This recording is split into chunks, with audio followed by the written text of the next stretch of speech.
not just by his father, but he put up one of his own, and he will be remembered in his own right. So whoever left and was with him in his final send-off, welcome back. But also yesterday was the 6th of I'm forgetting the month we are in, of May, 6th of May, and the NRM structural, that is lower party structural elections were taking place. There was a lot of chaos in different places. For example, in Sebina's zone in Kalerwe, elections, youth elections in particular, were suspended due to the fact that one of the candidates was not in the yellow book. And in some areas in Mutundwe, for example, there were gunshots there. So there was a bit of chaos here and there, but I know Robert also has his own experience of what took place with the party, lower structure party elections yesterday. Once again, good morning, and good morning to you, Robert. A lovely morning to you, Julie, and of course our viewer. Thank you very much for waking up with us this cold, I must say, Wednesday morning, but we are here to spice up your morning, no matter how cold it may be looking this morning. Now, you talked about Rajiv Ruparelia. I must say it was a very disturbing moment for me when I saw Sudu Ruparelia sitting in front of that funeral car, carrying the casket of the remains of his son. And I must tell you, all night I had that image in me, because in Africa, it is very sad when we see a parent see off the child. We believe it's the child to see off the parent. So that clip kept on running, looking at a man of his age, saying bye-bye to his son. But of course, listening to various speakers, then you'd feel comforted. The mother said, I thought people loved Rajiv because he was the son of Sudu Ruparelia. But I later discovered, and from that few days since Saturday, I discovered that Rajiv left a legacy of his own, not just because he was a son to the Ruparelia, but he himself. Everyone was talking about how generous this young man was, the heart he had for the poor, and wanted to see everyone enjoy life. I loved his tagline, the way he lived life. He was called, everyone called him no breaks. Yes. He lived life big, he lived life unlimited, and he loved unlimitedly. Very well said. Now he's gone, but to me my major concern, what have we learned as far as us, the drivers, but also the road constructors? We shouldn't just wake up and say it happened and it ended. For us who enjoy flying, there's a lesson for us. For the contractors that work on our roads and government that supervises this, what is that we have learned, so that we do not have a reoccurrence of such, because it would be a very big shame to us. Now, moving to the NRM primaries, I must say politics has become something that you can't expect. The zeal I saw people express for being a chairperson, NRM, for being a flag bearer at LC1 for NRM, for being on that committee, is something that is still bothering me. Because, Julie, in some areas it was a do or die, life and death. And first you'd ask yourself, you who is hitting a brother, you who is doing all this, what is in there for you that you're dying this much? You get it? Yeah, sure. In Gaba, in Kalere, even in Machinde, we had one of the registration centers or voting centers. But I asked a young man, that effort, that zeal, abusing, fighting, not to say that it wasn't generally calm and smooth, because we are talking about 72,000 villages. Now, those are how many voting centers. But there were pockets, I must call them pockets, few incidents. But where those few incidents were, one question that kept on running in my mind, why are people taking this a do or die? What is there in? What benefits are there in? Now, here at National Theatre, I want to congratulate one of our own, Gawa, who won and he's now the NRM flag bearer and also the NRM chairperson, Radio Uganda Village. But I was shocked that his competitor immediately said, for me, I'm now going to come on NUP ticket as chairperson, LC1, and I will compete against him. Like, after being defeated, but he had put some chaos, the yellow book was missing and all that. Now, I'm still asking myself, what are these people gaining at the end of the day? Is it love for the party?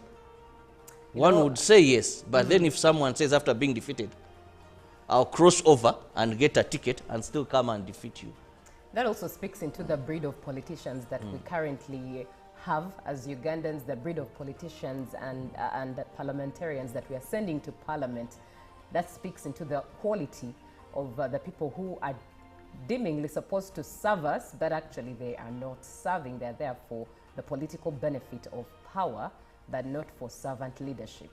You wonder where servant leadership went and which exit it used to leave Uganda. But oh Uganda, may God uphold thee. Once again, good morning, and Robert, take us away with what's on the local scene.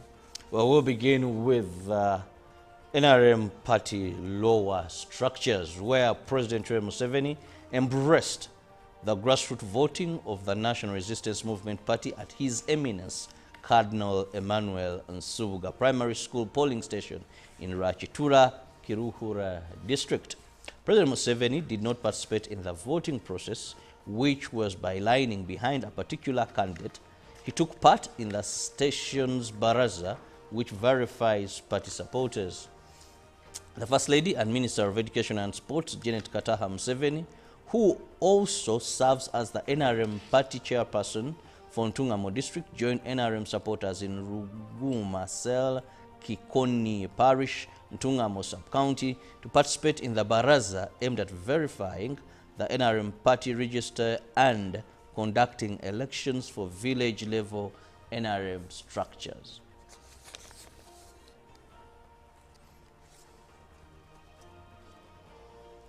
Following his passing on Saturday in a fatal accident, Rajiv Ruparelia's son to businessman Sudhu Ruparelia was cremated.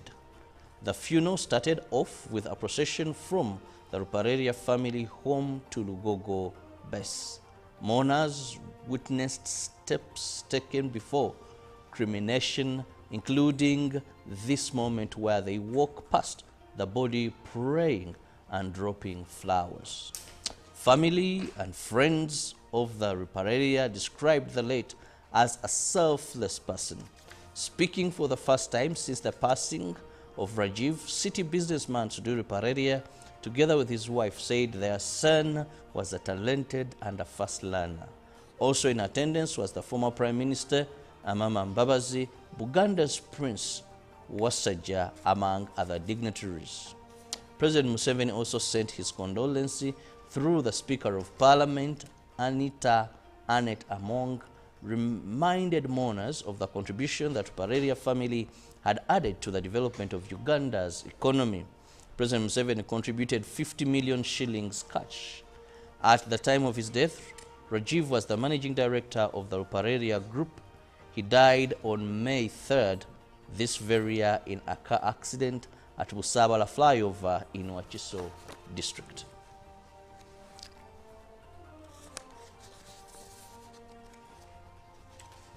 The National Unity Platform, NUP, announced changes in its 9-member election management committee following a high-level meeting at the party's headquarters in Makere, Kavule. NUP Secretary General Davis Louis Rubongoya named Chemat Harriet the new head of that committee, with Ivan Sempija appointed deputy and Eddie Kayabula as the secretary. Other members of the committee were also unveiled, reflecting what party leaders said is a renewed push for transparency and preparedness ahead of the upcoming electoral process. NUP President Robert Kyagulanyi Ssentamu said he had written to the elders in Ankole region to speak out on the current political and human rights situation in the country. Kyagulanyi also condemned the ongoing arbitrary arrests against NUP members. This follows the appearance of his security chief, Sebufu Edward, also known as Eddie Mutwe, before Masaka Magistrates Court yesterday. His lawyer, Kazibwe Manglen, told reporters outside the court that the condition in which his client was found were disturbing. The reshuffle of the Election Management Committee is a step in NUP's broader strategy to strengthen internal democracy to coordinate electoral activities. And finally, from the local scene, security chiefs in the Eastern Democratic Republic of Congo and their counterparts of Uganda have agreed on promotion of peaceful coexistence between citizens of Democratic Republic of Congo and Uganda in championing peace in the two countries. This was on Monday during the signing of a communique in Mahangi town in a bid to strengthen cross-border security between the two countries. Signing of the joint cross-border communique at Mahangi town of DRC was spearheaded by the Deputy Director General of the Internal Security Organization, ISO, in charge of West Nile and Eastern Congo, Lieutenant General Idi Taban, who led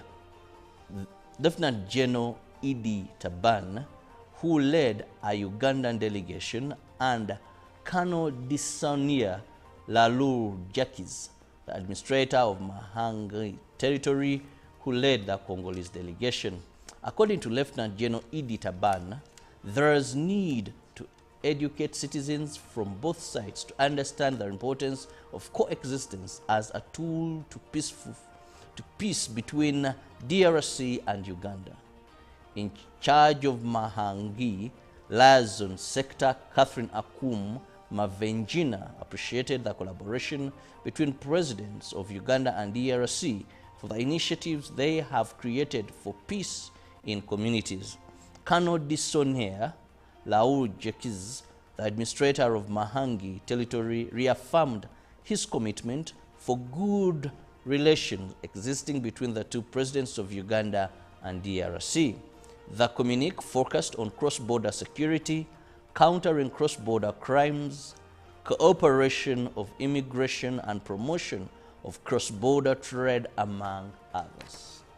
Well, that brings us to the end of our local stories this morning. Thank you, Robert. And moving on to what is on the foreign scene, starting with matters India and Pakistan. India's army has launched Operation Sindhu, hitting 9 sites in Pakistan and Pakistan-administered Kashmir. Pakistan says India's missile attacks on 6 locations killed at least 8 people and wounded more than 35, promising a robust response to the act of war from its neighbor. The Indian army said justice is served in a post on X after the missiles were fired. Tensions have been escalating between the two nuclear-armed countries since a deadly attack in India-administered Kashmir's Pahalgam on April 22nd, which India blamed on Pakistan. Pakistan has denied any involvement. Now, U.S. Secretary of State Marco Rubio has spoken with the national security advisors of India and Pakistan, urging the two sides to keep lines of communication open and avoid escalation, the U.S. Department of State has said. And the statement made on X comes after Rubio earlier said he was monitoring the situation closely and engaging with both sides towards a peaceful resolution. Now, moving on to matters in the United States. The United States Supreme Court has allowed a ban on transgender military members to take effect while legal challenges over the restriction continue. On Tuesday, the court's conservative majority issued an unsigned order lifting a lower court's injunction that had blocked the ban from taking effect. The order also indicated that the Supreme Court's 3 left-leaning judges, Sonia Sotomayor, Elena Kagan, and Ketanji Brown Jackson, sought to deny the emergency request to lift the injunction. Since taking office for a second term on January 20th, President Donald Trump has sought to curtail the rights and visibility of transgender people in the U.S., including through restriction on military service. On his first day in office, Trump signed an executive order declaring that his administration would only recognize two genders, male and female. That same day, he rescinded an order from his predecessor, Democrat Joe Biden, that allowed transgender troops to serve in the military. Then on January 27th, he unveiled a new directive called Prioritizing Military Excellence and Readiness. It compared being transgender with adopting a false gender identity. Now coming to Africa, and in particular in Kenya, the Catholic Church in Kenya has responded to concerns that the country's only cardinal will not be participating in the election of the next pope because he had not been asked to attend. Following Pope Francis' death last month, senior Catholic leaders known as cardinals who are younger than 18 are eligible to elect his successor. They are due to begin meeting in the Vatican today, but Kenyan Cardinal John Njue, who's 79, was quoted in a Kenyan newspaper saying that he had not been invited and did not know why. Catholic officials in Kenya later said that he had been invited but was not able to go because of his ill health. Although the cardinal is eligible to participate and was officially invited, owing to his current health condition, he will be unable to travel to Rome. A statement signed by the Archbishop Philip Anyolo said. The Archbishop did not explain the health issues further, and in Tuesday's statement by Nairobi Archdiocese, noted that it was reacting to concerns over Cardinal Njue's participation and various inquiries about whether he would be at the Cardinals' meeting known as a conclave. Well, that's it from the foreign scene. Robert, do we have the dailies today? Oh, definitely. We do have them. And let's begin by looking at what is in the New Vision this morning. Now, a big headline there for you: big wings rush for village slots. And here it is: VP Alupo, Speaker Among, ex-minister Mbabali voted in. Now, these are village slots. Fare thee well, Rajiv. What was happening there at the final send-off of Rajiv? New Vision gives you details of that.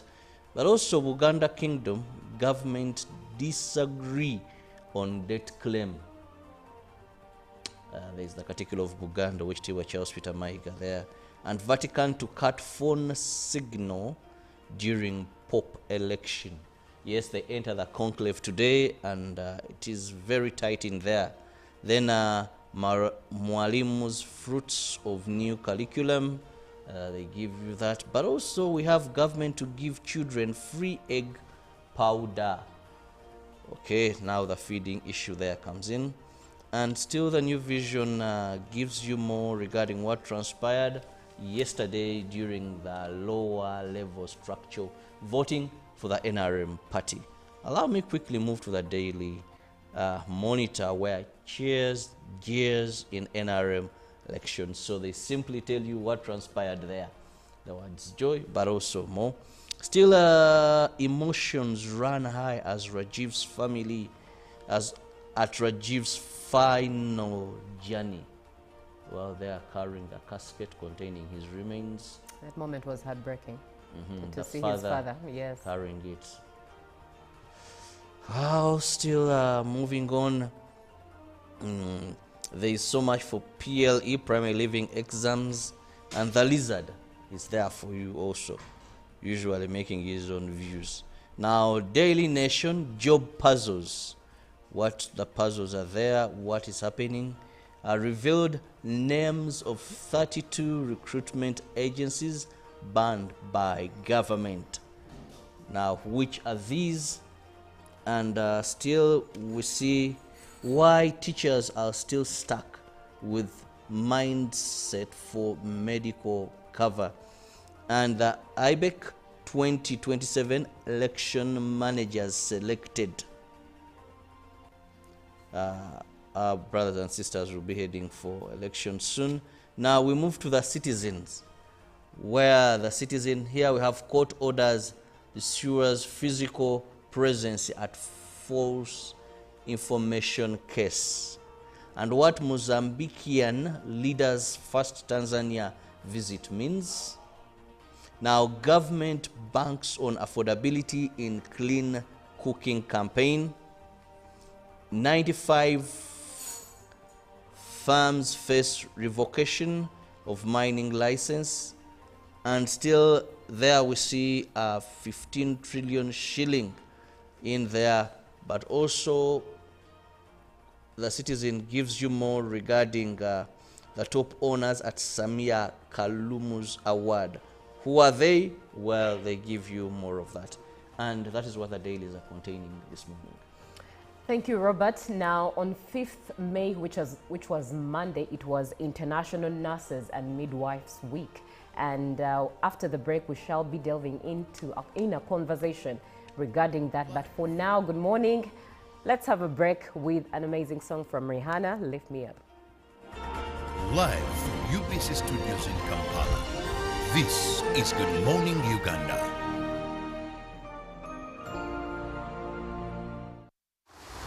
So Robert keeps on arguing with me, and I hope I get to win this one. But also welcome back from the send-off of Rajiv Ruparelia yesterday as he was cremated at Lugogo. His final send-off, lots of comments, lot of commentary, lots of eulogy that was given to him and stated about him. And at 35 years, he really left a legacy of his own, not just by his father, but he put up one of his own, and he will be remembered in his own right. So whoever left and was with him in his final send-off, welcome back. But also yesterday was the 6th of I'm forgetting the month we are in, of May, 6th of May, and the NRM structural, that is lower party structural elections were taking place. There was a lot of chaos in different places. For example, in Sebina's zone in Kalerwe, elections, youth elections in particular, were suspended due to the fact that one of the candidates was not in the yellow book. And in some areas in Mutundwe, for example, there were gunshots there. So there was a bit of chaos here and there, but I know Robert also has his own experience of what took place with the party, lower structure party elections yesterday. Once again, good morning, and good morning to you, Robert. A lovely morning to you, Julie, and of course our viewer. Thank you very much for waking up with us this cold, I must say, Wednesday morning. But we are here to spice up your morning, no matter how cold it may be looking this morning. Now, you talked about Rajiv Ruparelia. I must say it was a very disturbing moment for me when I saw Sudu Ruparelia sitting in front of that funeral car, carrying the casket of the remains of his son. And I must tell you, all night I had that image in me, because in Africa, it is very sad when we see a parent see off the child. We believe it's the child to see off the parent. So that clip kept on running, looking at a man of his age, saying bye-bye to his son. But of course, listening to various speakers, then you'd feel comforted. The mother said, I thought people loved Rajiv because he was the son of Sudu Ruparelia. But I later discovered, and from that few days since Saturday, I discovered that Rajiv left a legacy of his own, not just because he was a son to the Ruparelia, but he himself. Everyone was talking about how generous this young man was, the heart he had for the poor, and wanted to see everyone enjoy life. I loved his tagline, the way he lived life. He was called, everyone called him no breaks.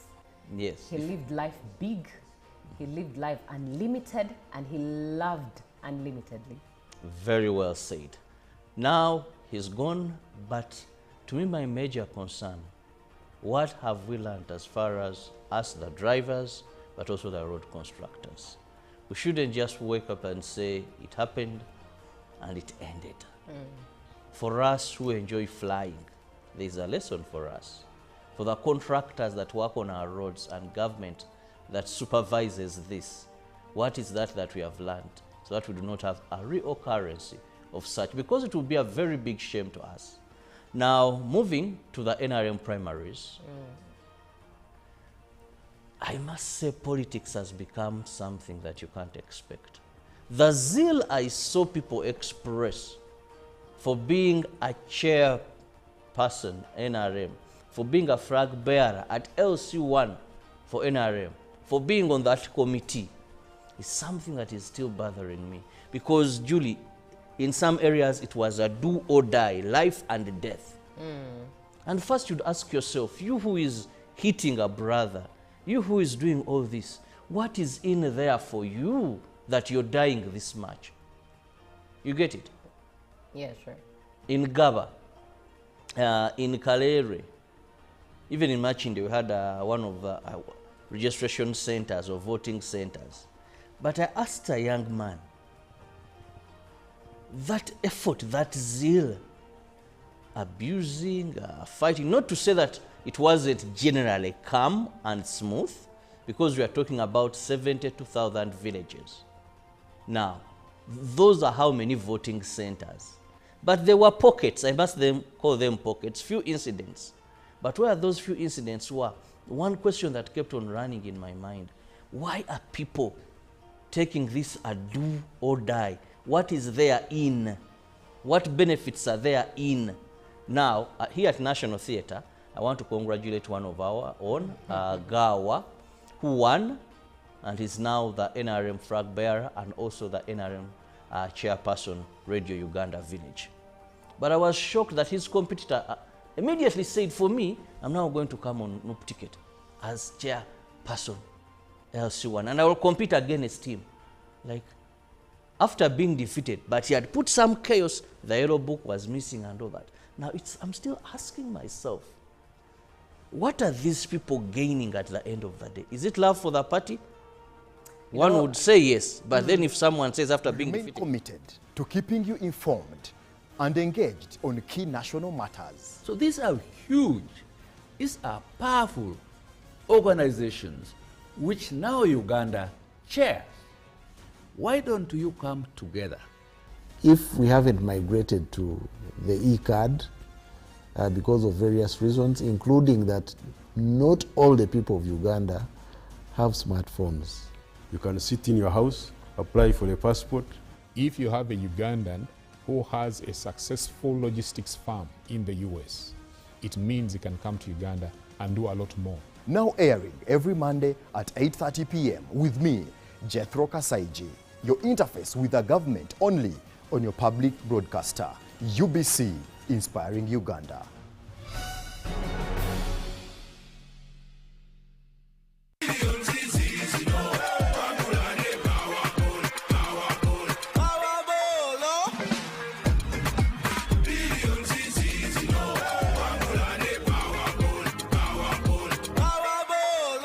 Okwongera okuyiga ebikwata ku musolo n'okubisembereza abagusasula. Bannayuganda bangi balina ebibuuzo ebikwata ku musolo gwe basasula eri ekitongole ekiwooza URA.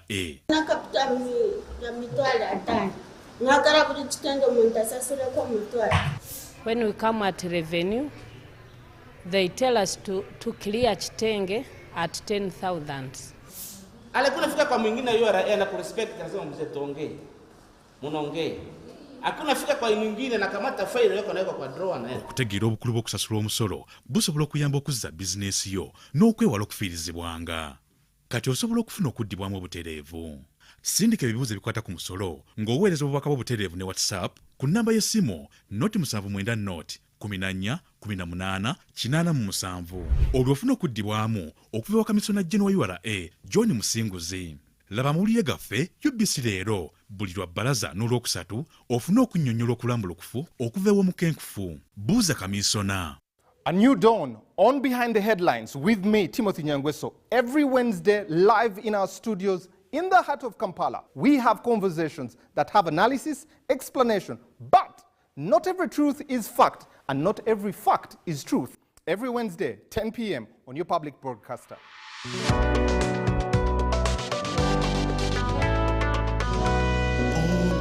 Public broadcaster, UBC, Inspiring Uganda.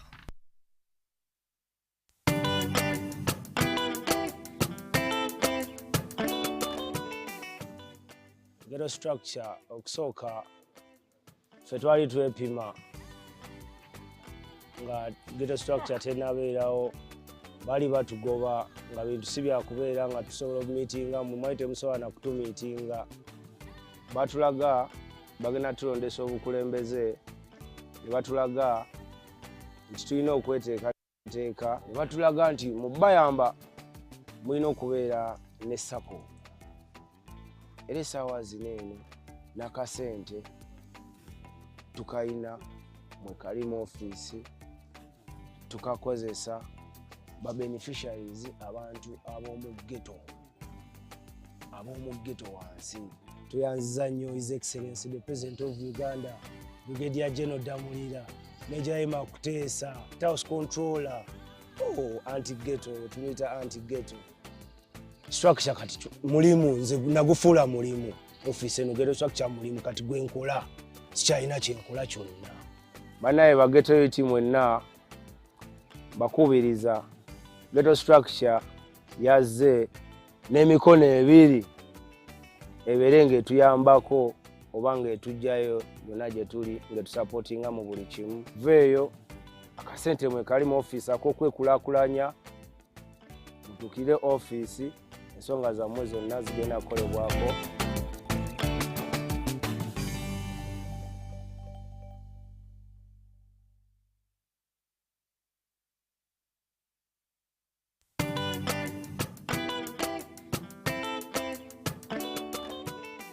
Nsooka okwebaza omukulembeze w'eggwanga okututeekateeka. Twali tetunnaba kuteekebwateekebwa, twafuna okusoomoozebwa nga kungi nnyo. Omuli okutukwata abasirikale, olumu nga tetulina na kitukoze. Kale nga n'akasente k'oba osonzeewo ggwe nga ggwe akagenda okukuyambako mu bizibu byo, nga weekanga okawadde abasirikale. Naye okuva ffe ghetto structure we yayimirirawo ebintu bingi byakyuka. Abaana baffe tebakyabakwata nnyo okuggyako abo abamenyi b'amateeka. Ne be bakutte nga babakwatidde mu ghetto ng'ekikwekweto kibadde kiyise. Nabo tulina omukisa ogugenda okubajjayo. Abasirikale batuwulira. Abasirikale batuwulira. Toyinza kugenda ku poliisi n'ogamba DPC nti bakutte omwana wange ng'akumanyi nti oli komanda. N'atateekayo nnyo maanyi okukola ki? Kumujjayo. Ne neebaza bakama baffe General Damulira, Afande Kuteesa, nange tweyanzizza nnyo mukoze ky'amaanyi, bo bakoze ky'amaanyi nnyo tuteekateeka. Kuba bwe twamala okuyingira ghetto structure ne batuteekerawo ne sako ne certificate twazifuna. Kati bwe batteekerawo sako eyo, era muzeeyi n'amala n'atuukiriza kye yatugamba n'atuteekeramu ssente. Era kati eno essaawa gye tuliko tuwola abaana, tuwola ba ghetto youth ababadde balina bizinesi zaabwe naye nga zibulamu ebyokukola. Tugenda tubawa okutwaliza wamu kati tuli bulungi, tetuli bubi nnyo, era twebaliza ddala President Museveni okutukolera ekintu ekyo kuba mu butuufu twali.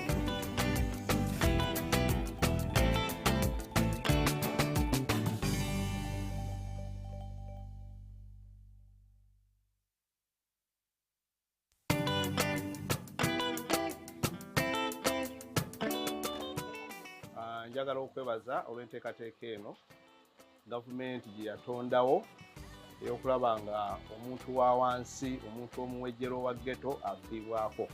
Nti nga ghettos eriyo embeera eyaliwo nga si nnungi. Okugereza ddala mu nteekateeka eno nga tennajja, abaana bangi baakwatibwanga, naye bukya enteekateeka eno ejja, bintu bingi bituukiddwako, naddala mu nteekateeka z'ebyokwerinda, security, wamu n'enkulaakulana nga tuyita mu nkola gye bayita eya ghetto structure. Ghetto structure kwe kulonda obukulembeze okuviira ddala ku ghetto esookebwako ku kyalo, ne tubeera ne ba coordinators ku muluka paka eno gye tuli. Omwaka guno yatuwa ssente obukadde 10 wano emikono twabufuna. Era mu nfuna ya ssente zino twagala okwebaza Oweekitiibwa President. Ssente zino ziyambye nnyo abantu ba ghetto. Abantu ba ghetto nakubadde gavumenti ebadde n'emiwaatwa mingi gyeyisaamu ssente zaayo okutuuka ku bantu zibayambye, naye ssente ezo zibadde tezituuka ku bantu ba ghetto. Ssente zino bannaghetto tuzibawadde era bazifunyeemu. Ebiseera ebisinga wali emabega abantu ba ghetto abamu baali bennyamivu nga bamanyi nti gavumenti yabavaako era ng'osanga abantu abamu mu ghetto nga tebalinaamu nsonga. Oli akugamba ekimbeeza mu ghetto noonyeza emirimu Uganda wonna gibuze. Twagala okusima pulezidenti w'eggwanga kubanga ssente ze yatuwa twazifuna era gwe guno omulundi ogwasookera ddala nga bannaghetto mu Uganda.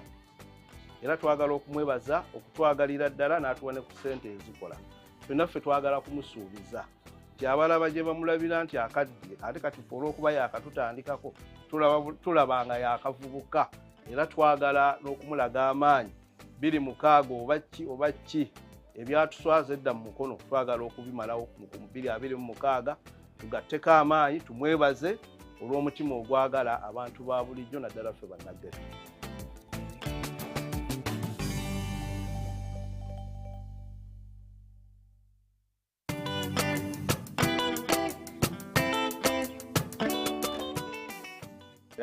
Twali tunafuna kasente wano nkugana osobula ekintu nga wasobodde okukola naye nga tolina ka capital kate kamala naye kati kuba watandika otuwa ku kasente kati tulaba kati mino gitambulatambulako bulungi. Obulamu bwange tebwali bulungi ku byenfuna kubanga emirimu tulina ebirimu byaffe gya mu mutwe naye ng'oluusi nobimanyi olina osubula mati omwokolamu ekyo ebintu ebyo kaneze ng'emipiira ng'egyo tusala busi z'emmotoka naye kati nga muntu akuleetera polopera y'emmotoka nga tolina sente zigula material naye kati batuwa akasente n'ogula ebintu ne bibeerawo kasoma n'ajja n'omukolera ekintu n'agenda n'akusasula akasente. Obulamu bwange bwali tebwali bulungi kuba buli oba nga ebyenfuna si birungi tosobola kuba bulungi. Era gwe nkubira abavubuka ba ghetto nti bannaaye tujumbire okola kuba buli oba okola gavumenti naye ekuddukiye nekusanga w'okolera nekukolera akasente. Tweyanza nnyo pulezidenti ow'ekitiibwa pulezidenti era ghetto ya sako naffe otuddukiye n'abantu b'ewansi tongera mu ka bizinensi kaffe naffe tusobole okwekulaakulanya.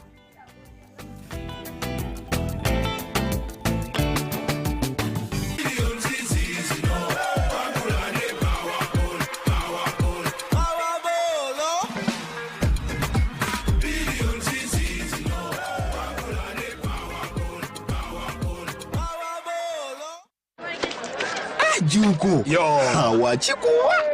Check the shopping, man. What's your secret? Haven't you heard of the parish development model, PDM? Yes, I did, but I thought it was just a talk. No, Sebatia. It is real.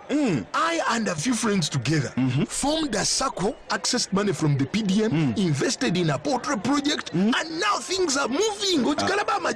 Juko. I thought I was one of your friends. You are. But you left me behind. I didn't leave you in poverty. But what you do, just visit your LC2 chairperson and your parish chief and start the process of economic transformation.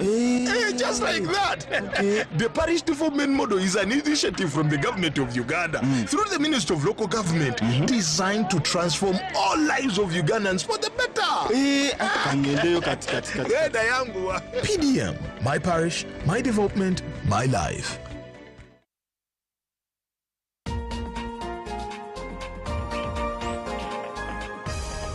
We're going to be talking about farming, but it's not me that's going to do that. My name is Hava K. Luanga. My name is Larry Charles K. Let's go! Mixed farm is a type of farming that involves growing crops and raising livestock. This is the spice garden and for the vegetables. My first favorite spice has to be black pepper.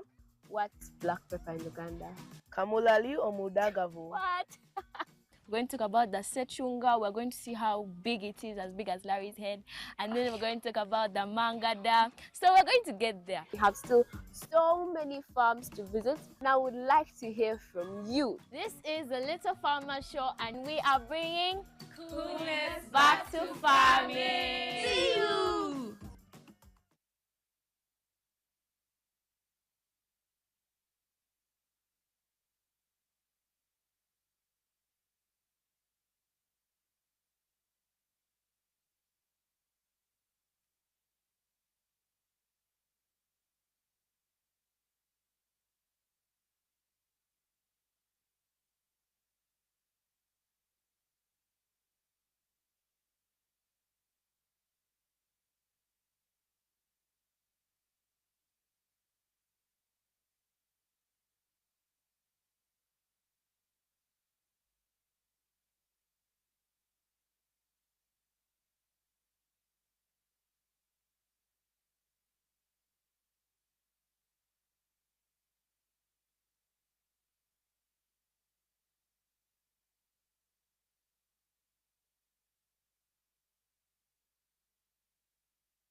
okwongera okuyiga ebikwata ku musolo n'okubisembereza abagusasula. Bannayuganda bangi balina ebibuuzo ebikwata ku musolo gwe basasula eri ekitongole ekiwooza URA.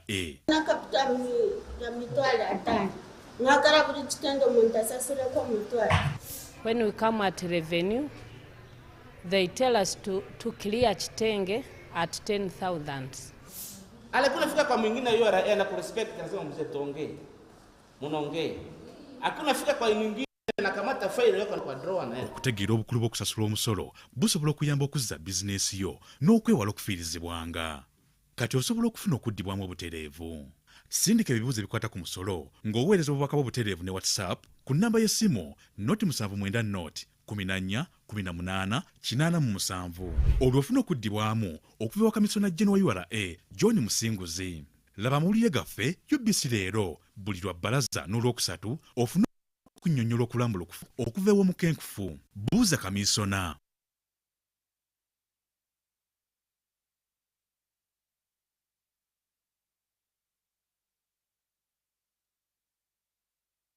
A new dawn on Behind the Headlines with me.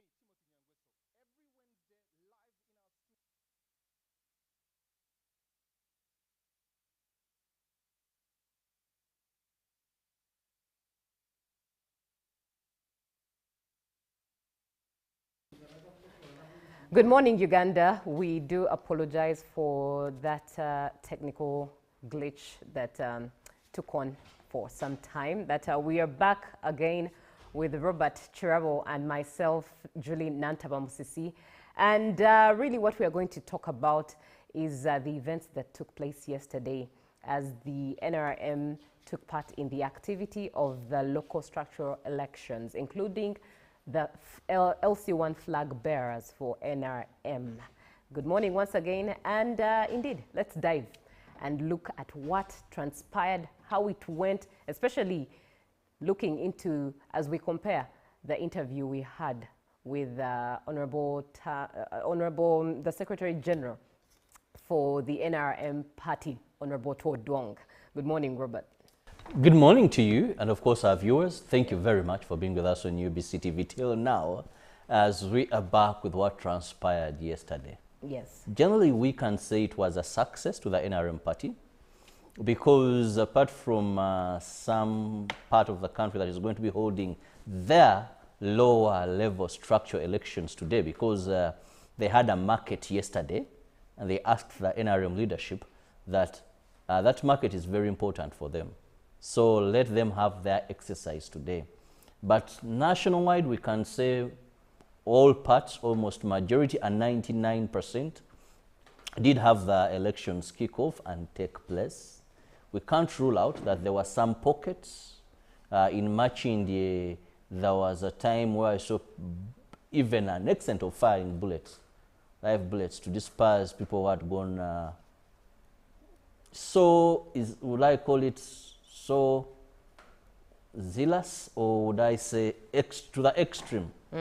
Because this is in-party democracy. You know, it is within your party. It's something for home. You're just choosing the village committee of the party, people who are going to represent you at the village.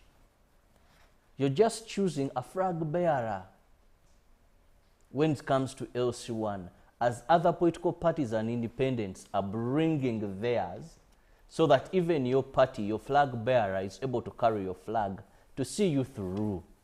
Now, there wasn't so much need or even need for you to tear trousers and do that, some words at one another, show strength and might. It wasn't called for, but I'm happy that in majority of the places we can say all was well and the process was concluded. However, one of the things I noticed disturbing was the yellow book. That is their register. The book that contains all registered members of the party. Remember, NRM launched the countrywide registration. For many people I know, these people came to your place unless they knew that you're typically not a member of the NRM and you show it. But they would knock at your gate or ring that bell or come to your doorstep and introduce themselves. They're like, we are registering members for the NRM party. Now, those that were registered, about 20 million that were registered. Your name had to be in that book for you to be able to vote. And of course, there were some corrections. For example, His Excellency Kaguta Museveni, his phone number was not in that book, but his name was there and details, but they wanted your NIN, they wanted your phone number. And I remember the president read out his phone number for the person in charge of that particular polling station. Now, the challenge and all the trouble in most of the areas originated from that point, where people would not find their name in the book. Or where those whose name was not there, whose names were not in that book, wanted to participate in the voting. Some allege they were intentionally removed, and some allege those were claiming that they were removed, yet they were never registered. Now, I know very well, sometimes Ugandans, we do not embrace certain things, but want to be part of the results of those who embraced them. You find a person who will tell you, they were just signing people for national IDs, and it was free. But that person will want to participate in a voting where they know a national identification card is a must. A requirement, yes. A person will tell you, they were registering them. Now, when they feel the heat, hey, it is the day for voting, they want to go and participate in the voting. But remember, the registration process, even if they told them they said under a tree, you go and just register as an NRM. They didn't go. But when the pressure, the vibe, your generation, you call it the vibe.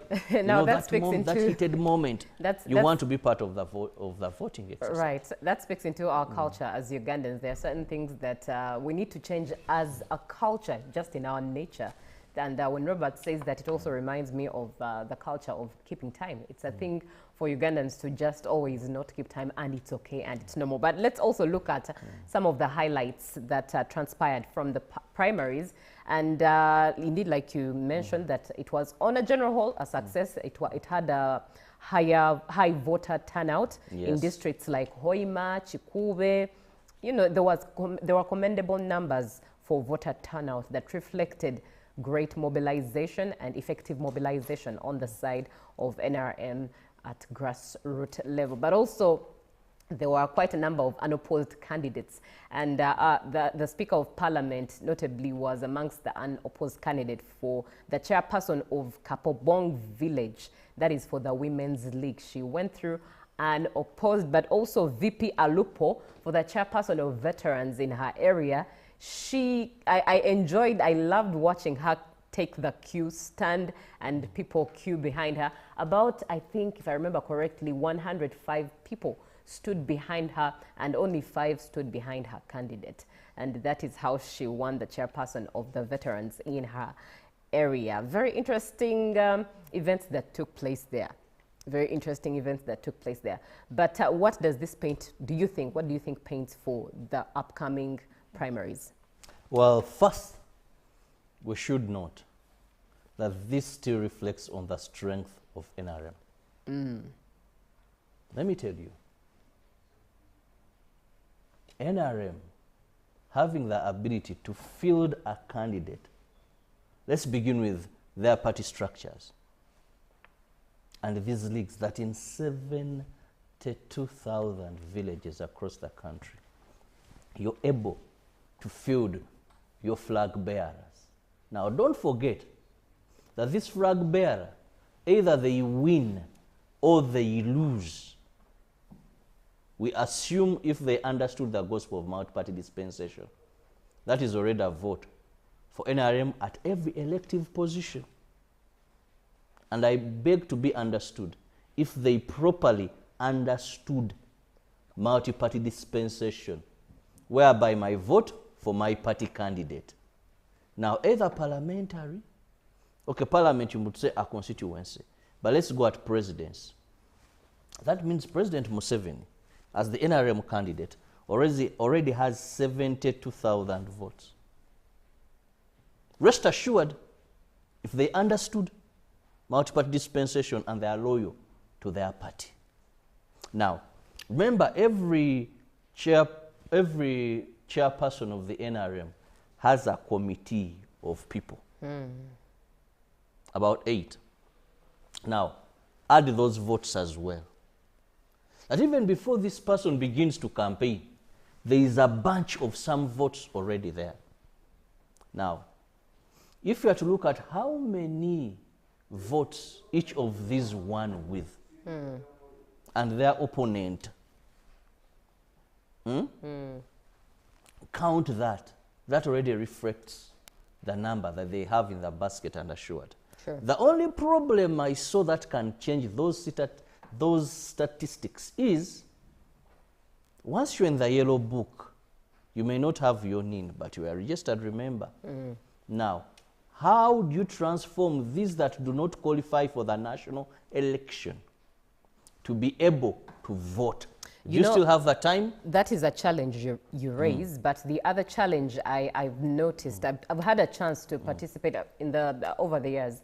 I've had a chance to participate in some of these, grassroots election exercises. And some of the challenges I've taken note of is, whilst a party is seemingly strong, at the grassroots within the party, there's a lot of politics in there. There's a lot of corruption. There's a lot of greed. And if you ask me, I think aside just having the yellow book perfected, the internal politics at grassroots level is one of the challenges that lets a party down.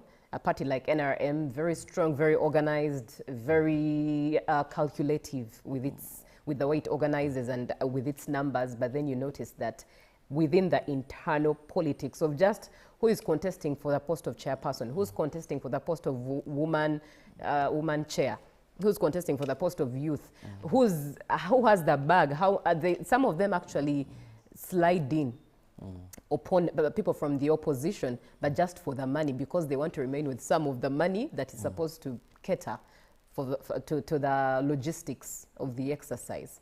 And I think it's quite a challenge. I'm not so sure how the NRM altogether as a party plans to deal with it, but internally it's really, really deteriorating the support. And you notice that some of the veteran supporters of the party are now let down by this. It's seemingly, subtly minor, but yet has a major impact. Well, in the Bible, there's a scripture, I don't remember very well where it's found, because it's just come to my mind. But there is where Jesus tells his disciples that in my Father's house there are many places. If it weren't so, telling them that don't mind, because I can assure you there is something for you. And I think NRM and their chairperson have used this to settle a number of these issues, as long as they reach to the table where decisions matter. That the good thing NRM has is, being a party in power, it can't fail to find slots for these people to keep the party united. The only problem that some of these structures don't work. And the other problem is, now yes, we are jubilating, some big shots came to grassroots and got positions. But to some extent, this is my personal opinion, that is also dangerous. Because these big shots, unless it is mandated within the NRM that for you to climb to this level, you must have begun at the grassroots. But there is a way they influence the lower people because they have the money and they believe these are people who go to other tables where decision be. That's why at the end of the day you find that His Excellency has to intervene. The chairperson of the party has to intervene. But I want to tell you, this has shown NRM stability.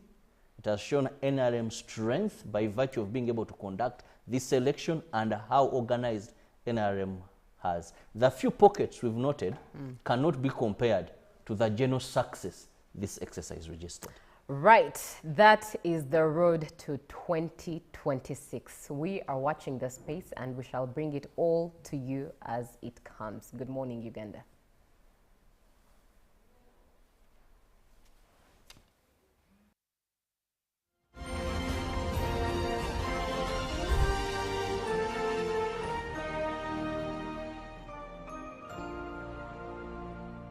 Topic of the day on UBC. Every Wednesday, 10 p.m. on your public broadcaster.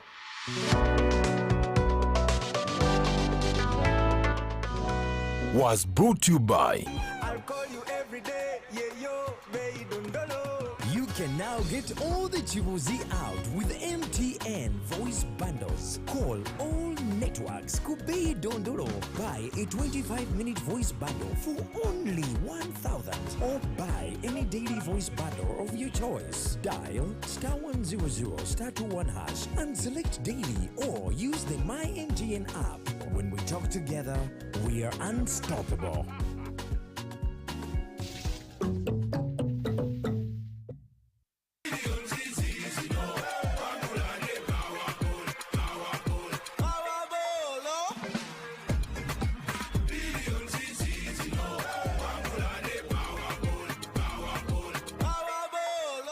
okwongera okuyiga ebikwata ku musolo n'okubisembereza abagusasula.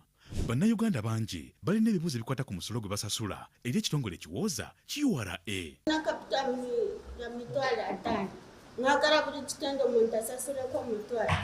When we come at revenue, they tell us to clear kitenge at 10,000.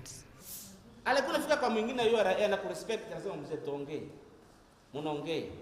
Hakuna fika kwa nyingine na kamata faili yako naweka kwa drawer na yako. Okutegeera obukulu bw'okusasula omusolo busobola okuyamba okuzza bizinesi yo n'okwewala okufiirizibwanga.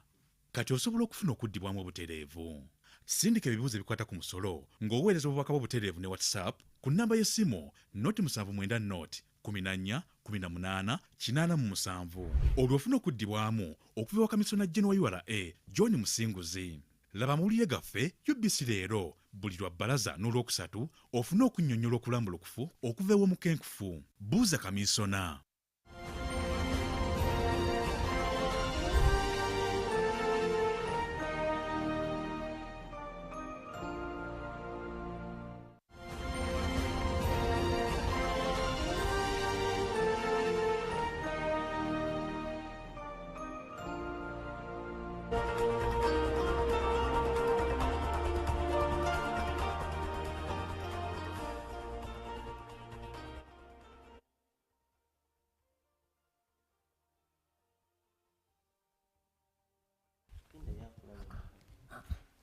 Today's weather isn't any different from yesterday's. Well, good morning on the GME Tourism Express, and thank you for joining us this morning.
Sorry about that, but thank you for sticking around, and thank you for joining us on UBC this morning. It's the Good Morning Uganda Tourism Express, and today we are bringing you photography, how this has been able to promote tourism, how the lens has been able to put out all the beauties that we have in Uganda. But before we get to our guest that we have in the house this morning, we'll first go back to the late Sad, whose memory still stands. I like the pictures that he used to take, just like so many of us. He had very powerful stories in his lenses that inspired so many. Personally, I got a chance to experience his works, and they were very beautiful. I like what his friends are doing for him and the tourism fraternity. There's a photo exhibition that has been put up for him, and the message reads, "Join us for a special photography exhibition celebrating the life and work of the late Sad Shots, whose images captured powerful stories and timeless beauty." And this is for honoring a legacy through the lens. And this exhibition will showcase some of his most iconic pieces. Available for purchase, all proceeds will go towards supporting his son's education, continuing the legacy of a father's vision through the future of Sad Junior. It's going to be happening on the 29th of May this year at 10 a.m. at Inspire Cafe, Twed Towers. Be supportive on this one, especially if you had a chance to, feel the art in his lens. If you've gotten a picture or even being supportive to Sad Junior, please, let's support this cause as we reach out onto education and beyond of Sad Junior. Well, this morning we have a guest with us in the house whose work has also been great, especially through photography and the lens, of course, in the tourism sector. When we put up the poster of our guest, many people were excited. They've probably seen his work and they were wondering. They're like, we've seen these pictures before and we've been wondering who has been taking them. So we are bringing you this gentleman who is Marvin Mogera, aka Marvin Miles. Most of you know him as Marvin Miles. He's been taking so many pictures in the tourism industry. He's also done wedding shoots, but this is going to be about tourism and wildlife. You're going to be seeing some of his pieces going through, and probably some of you have his work in your house, but you do not know that he's the gentleman or the talent behind these beautiful pictures. We are very happy to have you, Mr. Marvin. Yes, please say hello to the viewers. Yeah, good morning, Uganda. Hello, viewers. This is Marvin Miles. Yeah, I'm here today. Happy to be here on UBC television. Nice meeting you, Zakia. Oh, nice to meet you. He's personally taken pictures of me, and when we put out this poster, like I told you, many were excited and saying, who is this gentleman? And today we bring him to you. You're going to get to know about him, what his inspiration has been in the photography world in wildlife. So Marvin, please tell us, who is Marvin Miles? Yeah, Marvin Miles is a talented photographer. Yeah, I love speaking. I love taking pictures. Yeah, photography is my hobby. Yeah. When we look at the lenses, rather the pictures that you've been taking, there's so much beauty in it, and we're wondering what has inspired you. Is this something you have been doing maybe from high school, probably a background in photography? How did you start doing photography? Yeah, I love art. I've been touring around Uganda. Yeah, been doing photography for a long time.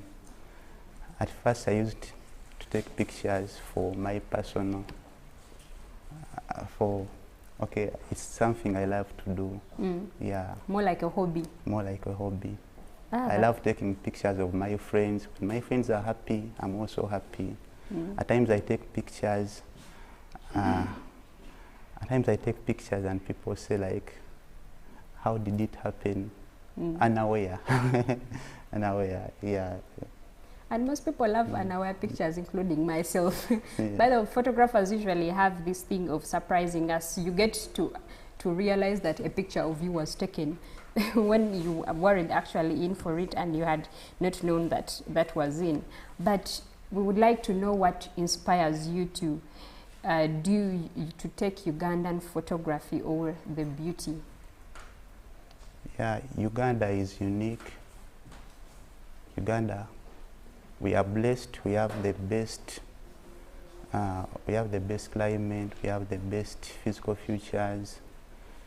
Yeah. I can only imagine. So when you look at all this beauty, you're like, I need to live with a memory of this place, or probably showcasing. So in what you have taken, do you have like a favorite picture that you have taken before? I have many favorite pictures. There are so many. I've taken many pictures that I personally I felt chose the best. Yeah. I know. So what places in Uganda have surprised you visually as a photographer who has traveled to different parts of the country? Chidepo has surprised me. Whenever I go to Chidepo, like, I think people, you should visit Chidepo National Park. It has so much to show. Yeah. And I'm wondering, what role do you think photographers play in the tourism industry? Photographers, we play a big role. Play a big role, like most people are so inspired in what we do. Like, I always get questions, how did you take this, how did you, but I love risking. I just love risking, like, for example, falling in water, take, like, for example, taking pictures near a lion, you get. What? Yeah. Have you taken any close picture close to a lion like that? Yeah, many. Wow. And you've dived in water to take a photograph in there? I've tried, though though at times I wish I can show you that picture. We'll definitely get to see it. At least we've followed you for quite some time on social media. And one of the things I think photographers are doing quite so well, you know, you get to travel. Probably you've taken your trip to the UK, and when you get to a hotel room, you find your picture displayed and you're like, how did my work get here? That is the power of photography and capturing these memories. They get to go way beyond than even where we expect. I've seen some of my pictures. Like last week I went to Dian. I saw my pictures and I was like, wow. I saw the pictures of the Maasai. So I was so surprised that pictures speak volume. Yeah. And what has photography taught you about Uganda?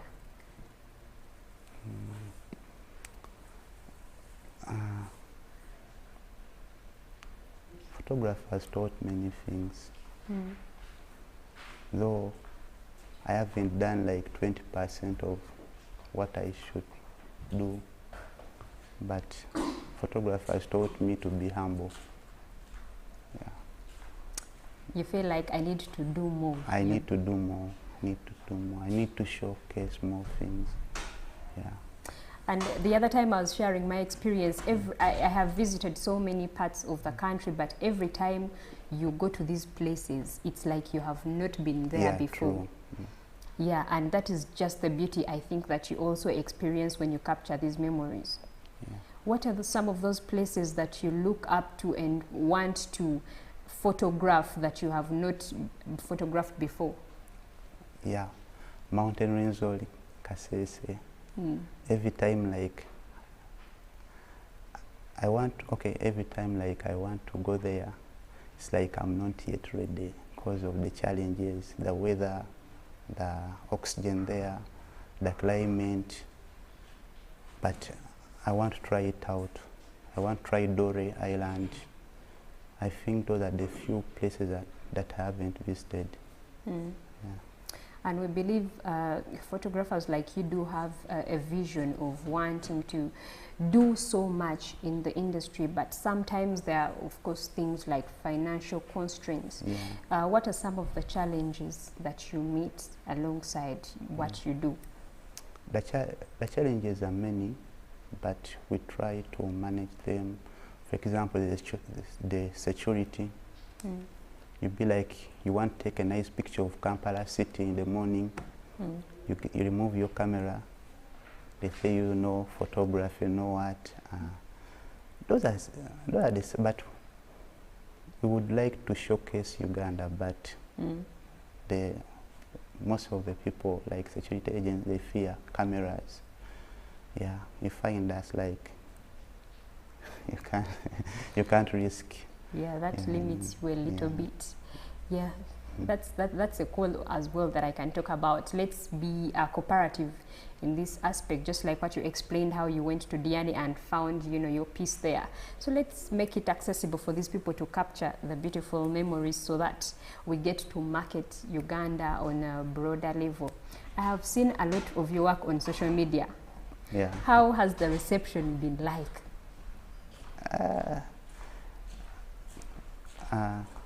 People are welcoming. Yeah, for example, I love taking my friends' pictures. It gives me that happiness, and so when my friends are happy, I'm also happy. Yeah, I like to feel that vibe when, yeah. You're a people's person. Yeah, I'm a person of action. I'm a person of action. So me, I speak with action most of the time. Yeah, people, that's why, like, I find you stressed, I take your pictures, you'll be happy, then you say, man, you're the best. That's therapy. That's therapy and honorary right there. So there's a young person watching you right now, a young lady, a young gentleman that wants to be the next Marvin Miles. What do you have to tell them? Yeah, let's not give up. The world is welcoming. Yeah, do what you like to do. Yeah, don't listen to negativity.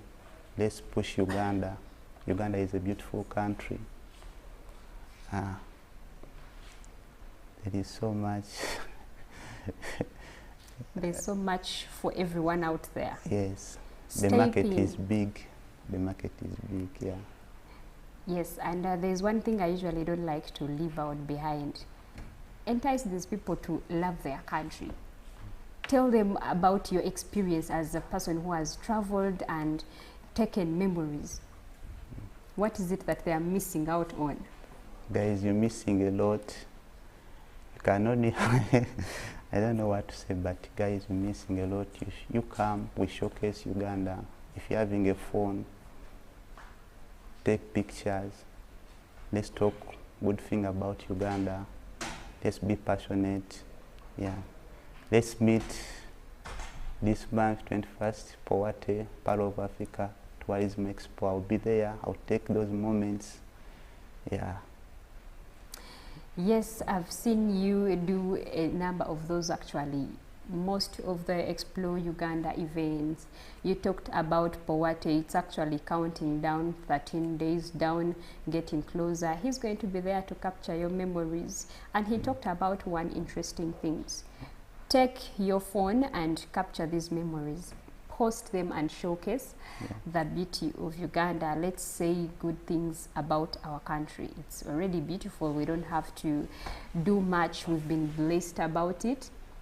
So what we can, the best thing we can do actually, if you are not a photographer or anyone, but you can also participate by taking a picture with your phone and put out this beautiful memory. Yes, so Marvin Miles, tell us about the journey, how the journey has been. You've inspired that child, that child or that boy and girl that wants to be like you. But how was the journey like? Yeah, the journey has been smooth. People, they have loved me, the Explorer family, the party generals, happy people. Yeah, my journey has not been so bad. Yeah, photographers connected me to many people. People are there watching me. Yeah. So you're telling them to come through, and you know you've been blessed. I don't know what you've done. Someone's story could be different, or someone could be watching and is like, isn't he lying to us? How is the journey only that smooth to penetrate? But it's the good things, and it is until you start that you get to start your own journey and also experience it, deliver it in even a very different way. You could be the next Marvin Miles, or even better. You know, there's always space for us to all fit in showcasing the country in different ways. Yes, so please give us your last remarks.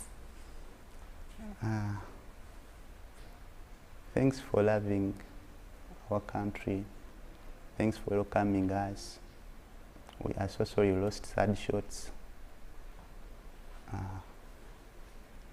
But we love you. It's all right, it's all right. Yes, we still have more that can capture these memories. And to you that has been watching us, thank you for being with us this morning, and we are still on Good Morning Uganda. Stick around as we go in for the business segment with Julie.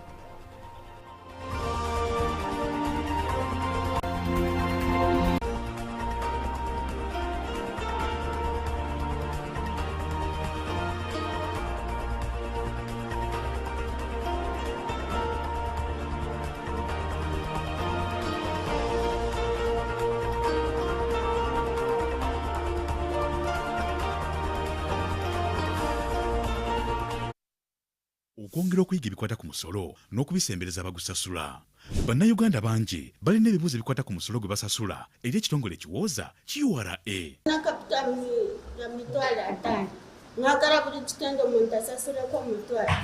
When we come at revenue, they tell us to clear kitenge at 10,000.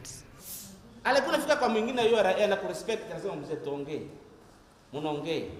Hakuna fika kwa mwingine na kamata faili yako naiko kwa drawer na okutegeera obukulu bw'okusasula omusolo busobola okuyamba okuzza bizinesi yo n'okwewala okufiirizibwanga. Kati osobola okufuna okuddibwamu obutereevu. Sindika ebibuuzo ebikwata ku musolo ng'oweereza obubaka bw'obutereevu ne WhatsApp ku nnamba y'essimu 0790 14 18 87. Olwo ofuna okuddibwamu okuva ewa kamisona General wa URA John Musinguzi. Laba amawulire gaffe UBC leero buli lwa bbalaza n'olwokusatu ofune okunnyonnyola okulambulukufu okuva ew'omukenkufu. Buuza kamisona.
Good morning, Uganda. My name is Julie Nantava Mosisi. Welcome back from GMU Tourism Express. Time for GMU Business, and we are starting with MTN having partnered with Baobab.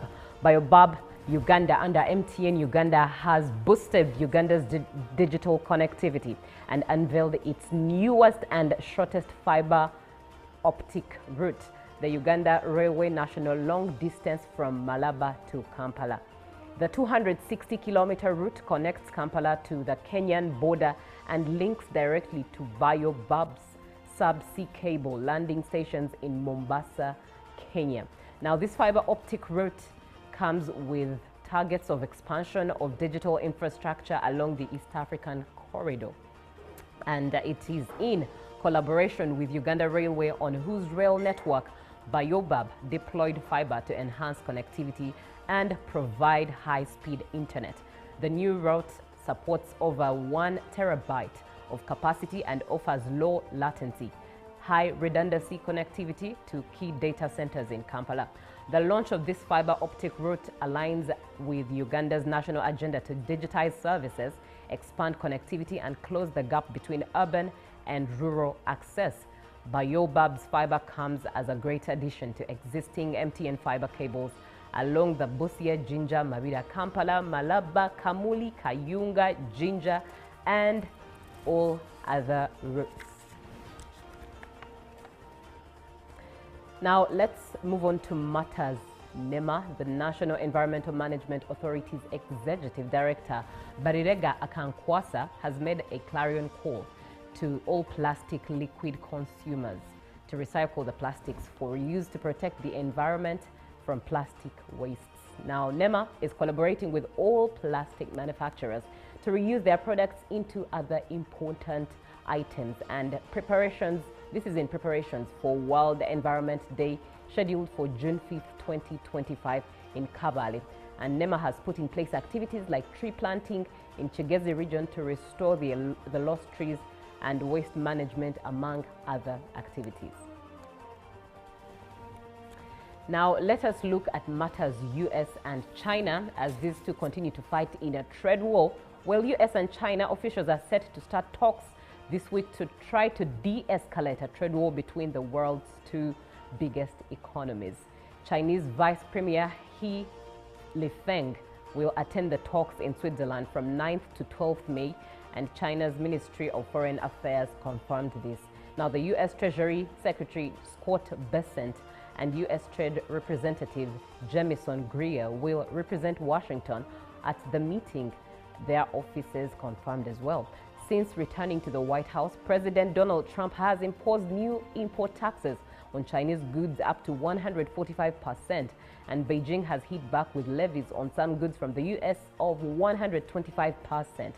But global trade experts have told the BBC that they expect negotiations to take several months. It will be the first high-level interaction between the two countries since Chinese Vice President Han Zheng attended Trump's inauguration in January. And Mr. Bessent said he looked forward to rebalancing the international economic system to better serve the interests of the U.S. My sense is that this will be about de-escalation, not about the big trade deal, but we've got to de-escalate before we can move forward, he said in an interview with Fox News. And if the United States wants to resolve the issue through negotiations, it must face up to the serious negative impact of unilateral tariff measures on itself and the world. A Chinese Commerce Ministry spokesperson has said this Wednesday morning. Now, in the agenda today, we shall be looking at cooperative business development through visibility and strategic marketing, and it's one conversation that you need to look forward to, especially if you are part of the cooperative society. But for now, let's have a look at what is on the forex rates as of yesterday, the 6th of May 2025. And in the morning, the US dollar was buying at 3,654.86 and selling at 3,664.86. And by midday, it was buying at 3,654.73 and selling at 3,064.73 and maintained even at closing. But by midday, the British pound was buying at 4,861.52 and selling at 4,874.82, and the euro was buying at 4,139.34 and selling at 4,150.67. The Kenyan shilling was at 28.28 and selling at 28.36, and the Tanzanian shilling dropped with 1.35 buying and selling at 1.36 as it was selling yesterday. Now, the South African rand was buying at 200.01. It has gained value there and is selling at 200.56. Well, that's it from GMU Business today. Up next is the agenda. Good morning, Uganda.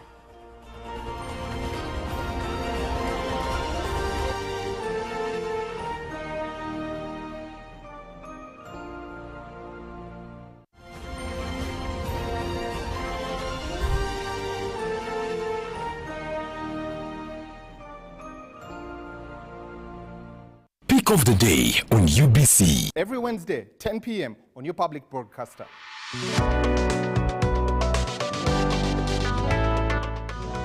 Was brought to you by. You can Now get all the chibuzi out with MTN voice bundles. Call all networks Kubei Dondoro. Buy a 25-minute voice bundle for only 1,000 or buy any daily voice bundle of your choice. Dial *100 *21 hash and select daily or use the My MTN app. When we talk together, we are unstoppable.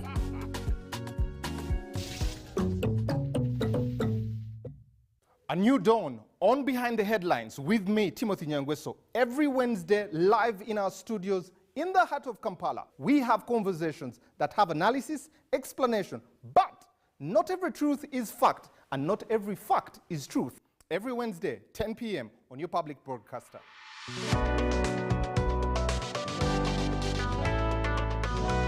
All on your public broadcaster, UBC, inspiring Uganda.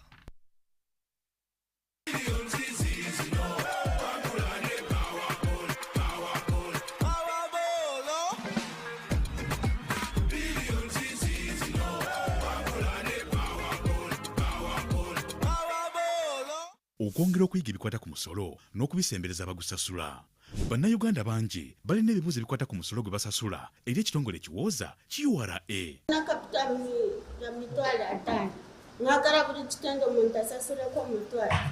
When we come at revenue, they tell us to clear kitenge at 10,000. Alikuwa nafika kwa mwingine URA na kurespect lazima mzee tuongee. Munaongee. Hakuna fika kwa nyingine na kamata faili yako naweka kwa drawer na yako. Okutegeera obukulu bw'okusasula omusolo busobola okuyamba okuzza bizinesi yo n'okwewala okufiirizibwanga. Kati osobola okufuna okuddibwamu obutereevu.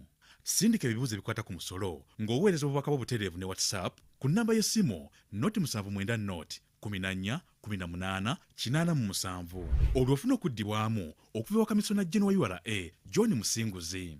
Laba amawulire gaffe UBC leero buli lwa bbalaza n'olwokusatu ofuna okunnyonnyola okulambulukufu okuva ew'omukenkufu. Buuza kamisona.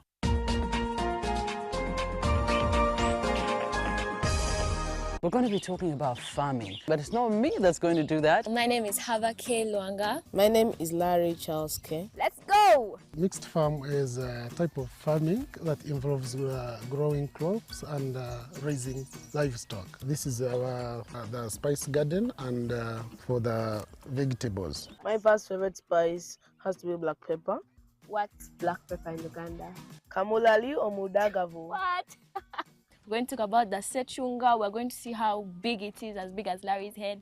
And then we're going to talk about the mangada. So we're going to get there. We have still so many farms to visit. And I would like to hear from you. This is the Little Farmer Show, and we are bringing coolness back to farming. See you!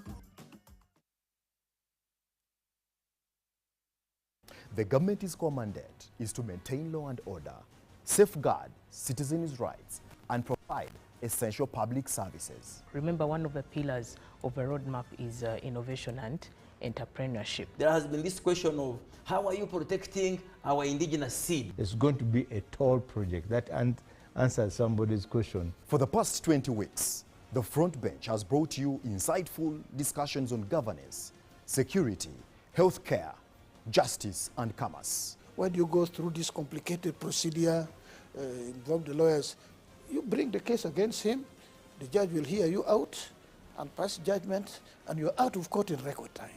We remain committed to keeping you informed and engaged on key national matters. So these are huge, these are powerful organizations which now Uganda chairs. Why don't you come together? If we haven't migrated to the e-card because of various reasons, including that not all the people of Uganda have smartphones. You can sit in your house, apply for a passport. If you have a Ugandan who has a successful logistics firm in the US, it means he can come to Uganda and do a lot more. Now airing every Monday at 8:30 p.m. with me, Jethro Kasaiji, your interface with the government only on your public broadcaster, UBC, inspiring Uganda.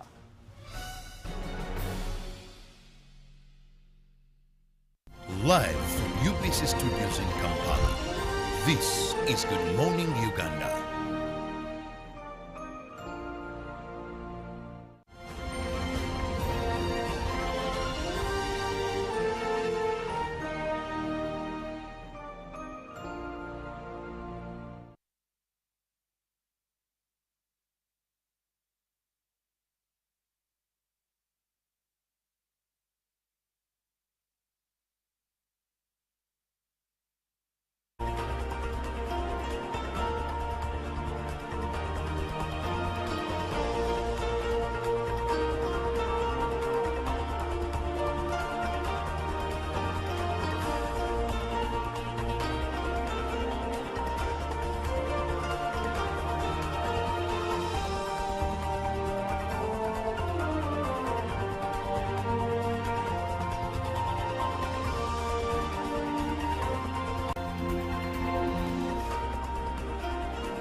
Good morning, Uganda. Welcome back from that short break. My name is Julie Nantaba Musisi, and we are looking at cooperative business development through visibility and strategic marketing.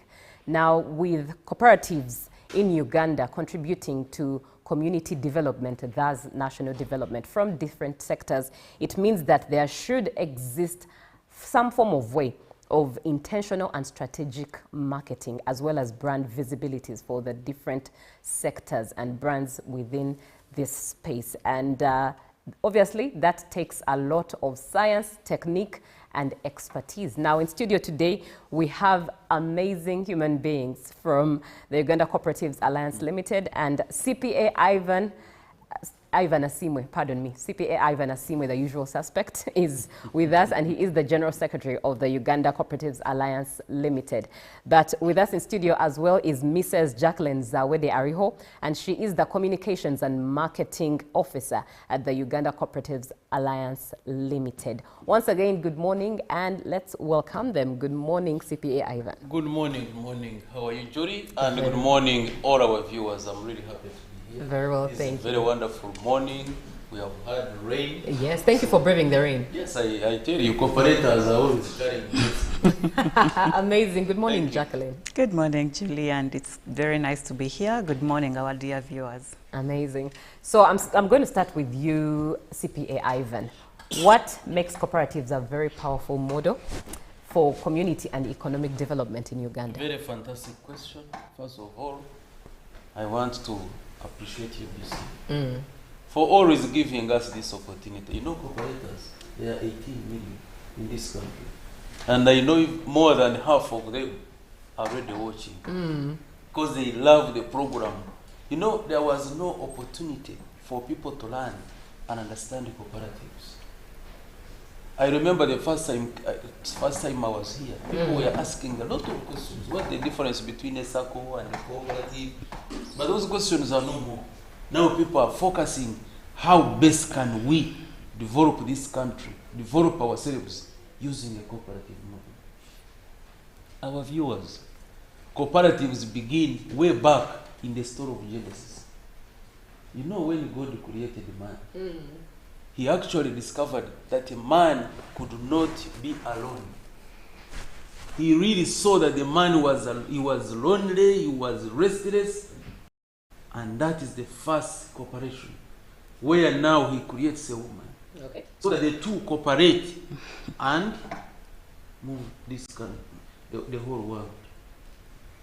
You read when you go to the New Testament, the story of Jesus. Jesus could not have succeeded. What does he do? Gets 12 disciples, makes a cooperative. Don't ask whether he was a chairman of that cooperative. Well, but what was it? So. he was a chairman. Eventually, we have the gospel spread across the world. So, ideally, for you to succeed, you must have another person. You can't move alone. And the same methodology is in Europe, is in Asia, is in America. These guys know the power of cooperation. I will give an example. The biggest financial cooperative, both the first and second in the world, are in France. You go to Germany, talk about energy cooperatives. You go to South Korea in agriculture, the National Cooperative Federation of Korea. By 2011, its net worth was 305 billion euros. That's a lot of money.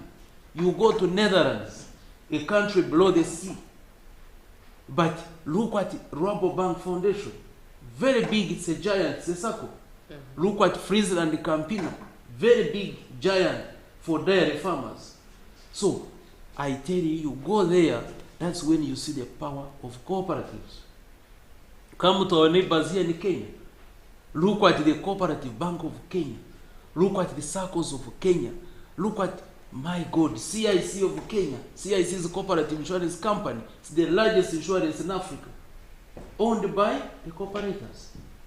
Then you come back here in Uganda, in the early 60s and 70s, we had very strong cooperatives. But of course, I don't want to go back into history. Everybody knows what happened.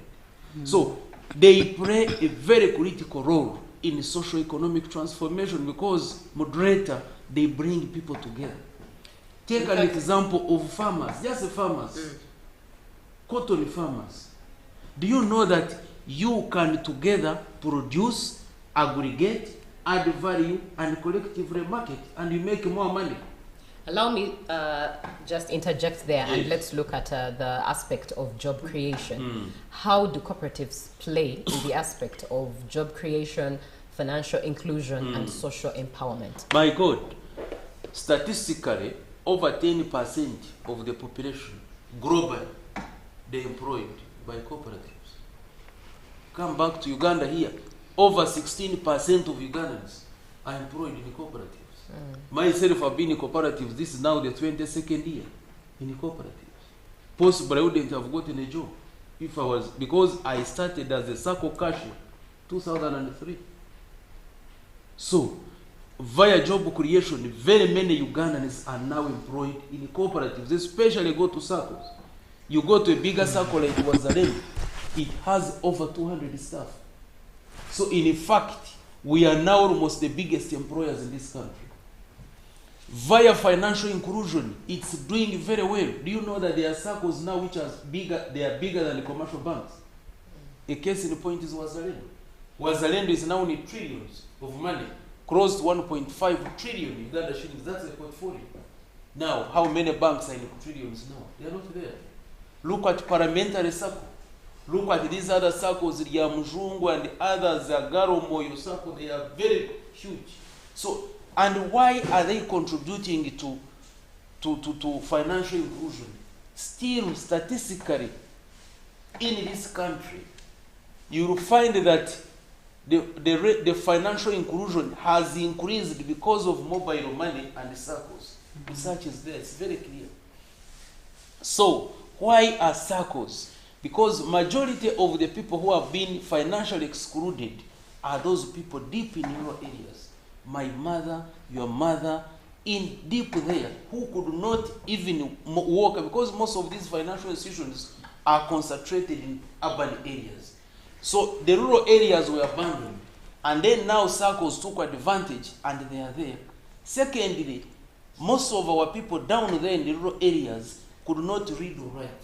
So they would fear entering the commercial banks to write. Even by entering like this and you look at the infrastructure, you could not, a rural person would not be comfortable.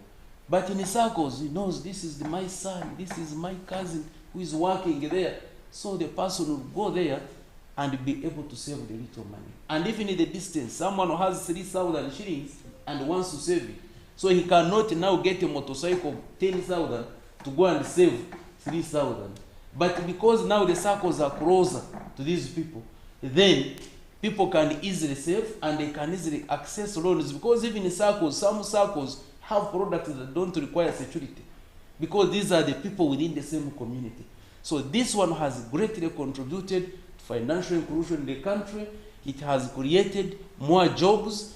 Then for agricultural cooperatives, they have helped farmers to produce together, because farmers can access inputs, they can access extension services, and this is in fact a call to government that if we are to really upscale extension services to the farmers, the cooperative model is the best, because you can easily get people together. Right. Instead of going to Julie, to Ivan, to Zawende individually, when you bring them together here, you support maybe Julie with a demonstration plot.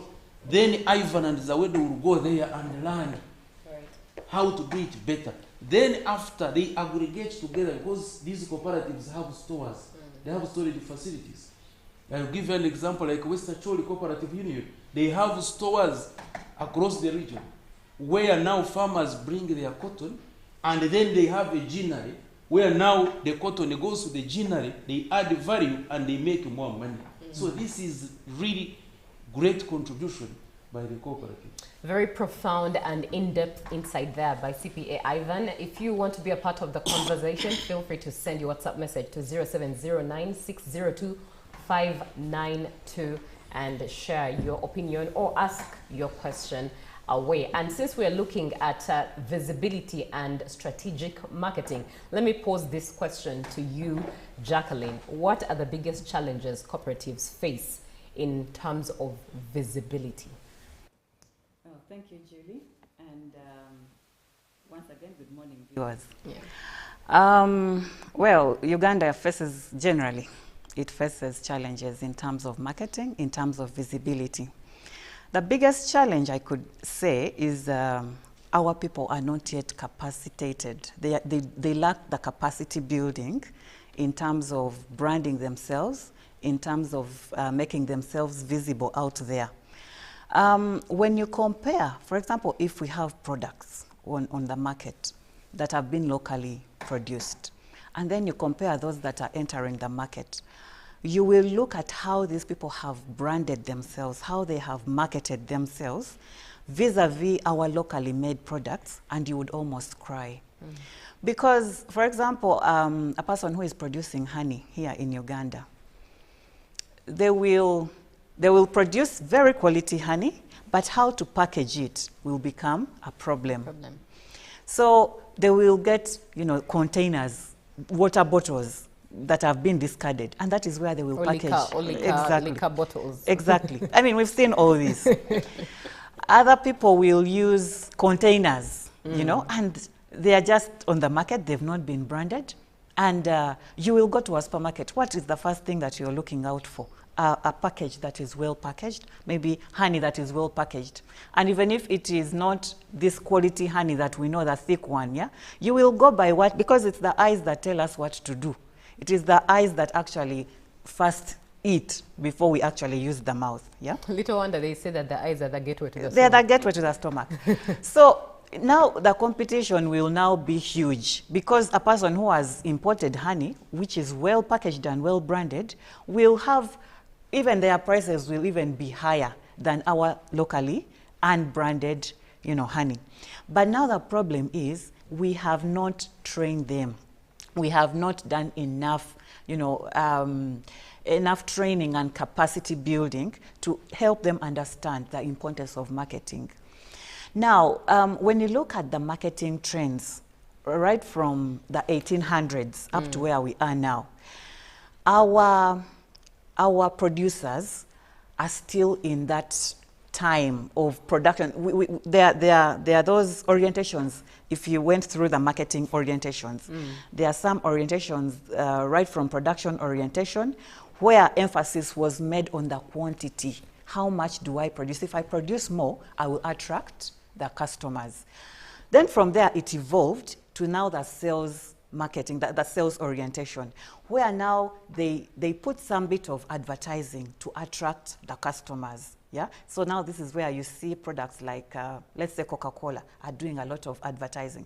But when time went on, they realized that it's not all about quantity and advertising, but how do you now speak to the needs, needs of the consumer. So this is now where now the marketing orientation came in, because it is speaking to the needs. So for example, I will want to understand if between this particular type of water and the other, what is your need? So I will package it in that kind of way through advertising and also looking at the need.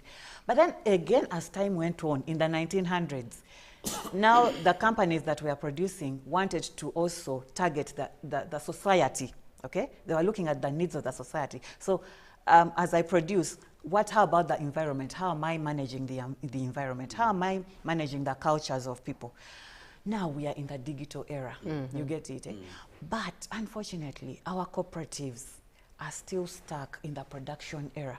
You see, there's the production, there's the sales. That's about what, 3 generations back? 4 generations you get back. It, yeah? Yes. And the reason to this is because we have not stepped up, to make them understand. What is causing us to lag behind? Yes, we haven't stepped up, but why? After 4 generations later. Maybe, like I told you, because of the capacity is not yet there, but also because we have not taken on the new normal, the modern technology. Everyone, is embracing technology right now. If you look at various sectors, we are embracing technology, we are embracing that digital world. But when you go down to our communities, you realize that even just something as small as a smartphone, it is like a myth to them. They do not know how to utilize them. Yeah, so we still have that gap in terms of helping them to understand what digital is, what it means, how to use it. If you're going to market your product via WhatsApp, how do you actually join a group, a cooperatives group? Sometimes you need to even advocate for them to enter these kinds of groups. Yeah. And to them, it is still a myth. They look at it as, no, it will not work. Let us continue with what we have, the tradition that we have been doing. Let us, if I produce a lot, that is now when I will be looked at as someone who is producing. It's just like if you're a family man, way back in the traditional area. Let me use this as an example. Men kept on producing children, yeah? And the more children someone had, the bigger they were looked at. It was prestigious in society. So I think we still have that mentality, that the more we produce, everyone will look at me as someone who is producing. But then what about the end result? Where are you taking this product? And where actually, are you if you say that, it? still using it, the same analogy and the generations you've shared of marketing, yes. Back then it was more production for men, Yes. children, and then it moved to more provision. As long as I provide, I don't care about your emotional needs. And then still now it lagged families behind, and now right now you have to care for the emotional needs of your family. So now the onus is upon us to make sure that that mentality is we wake up, okay? And now, like CPA Ivan mentioned, that government has a very huge role to also come in and bridge that gap. You talked about the digital era. And one thing for sure is, like you've mentioned, rural areas, people do not access the smartphones easily. A smartphone is actually expensive to attain, a capable smartphone to have for someone in the rural area, even in the city, because right now we have loan schemes for smartphones, which are also very shady at times. But even data alone, data for internet access, I recently saw 1 GB that was at 5,000 has risen all the way to 6,500. So imagine 1,500 difference being dug out of someone's pocket every month in the economy as it is. That means data is expensive, smartphones are expensive, yet the world is digital.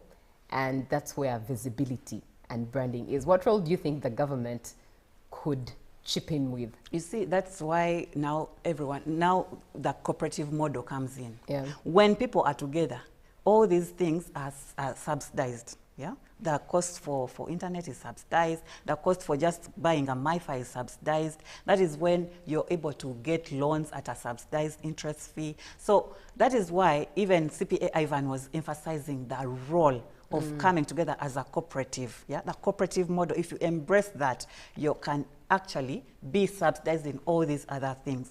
Now, this is now where government comes in to intervene. If people are coming together independently, autonomously, and they have a vision, an economic vision, and it is stuck to economics and social development, they will inject money in that kind of thing.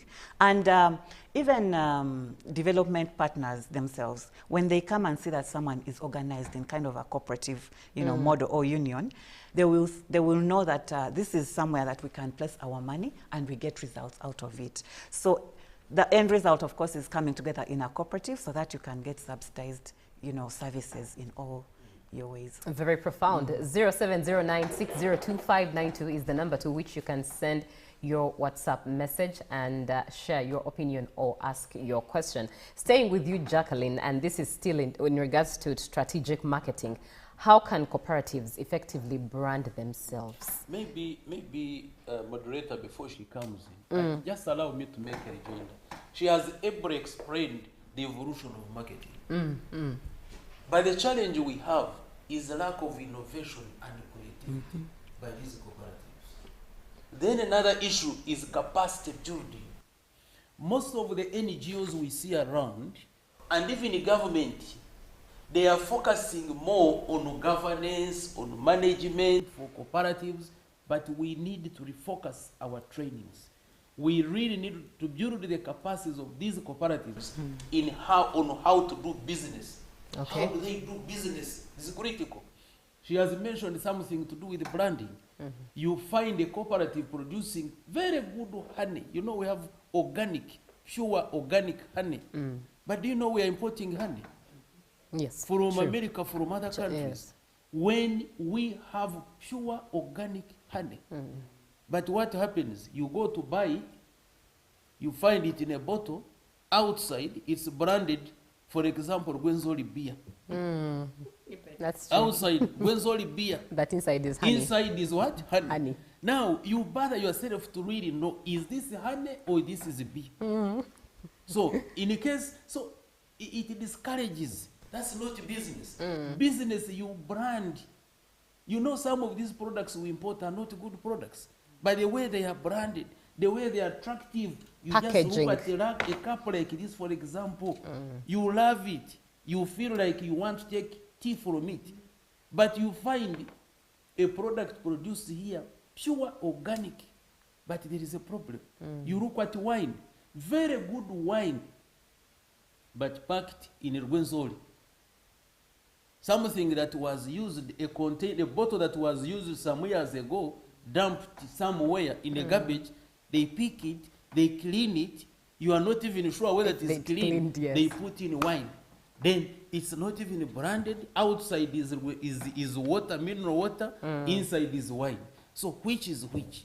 So we are still stuck in the 1800, what she was mentioning, the production orientation.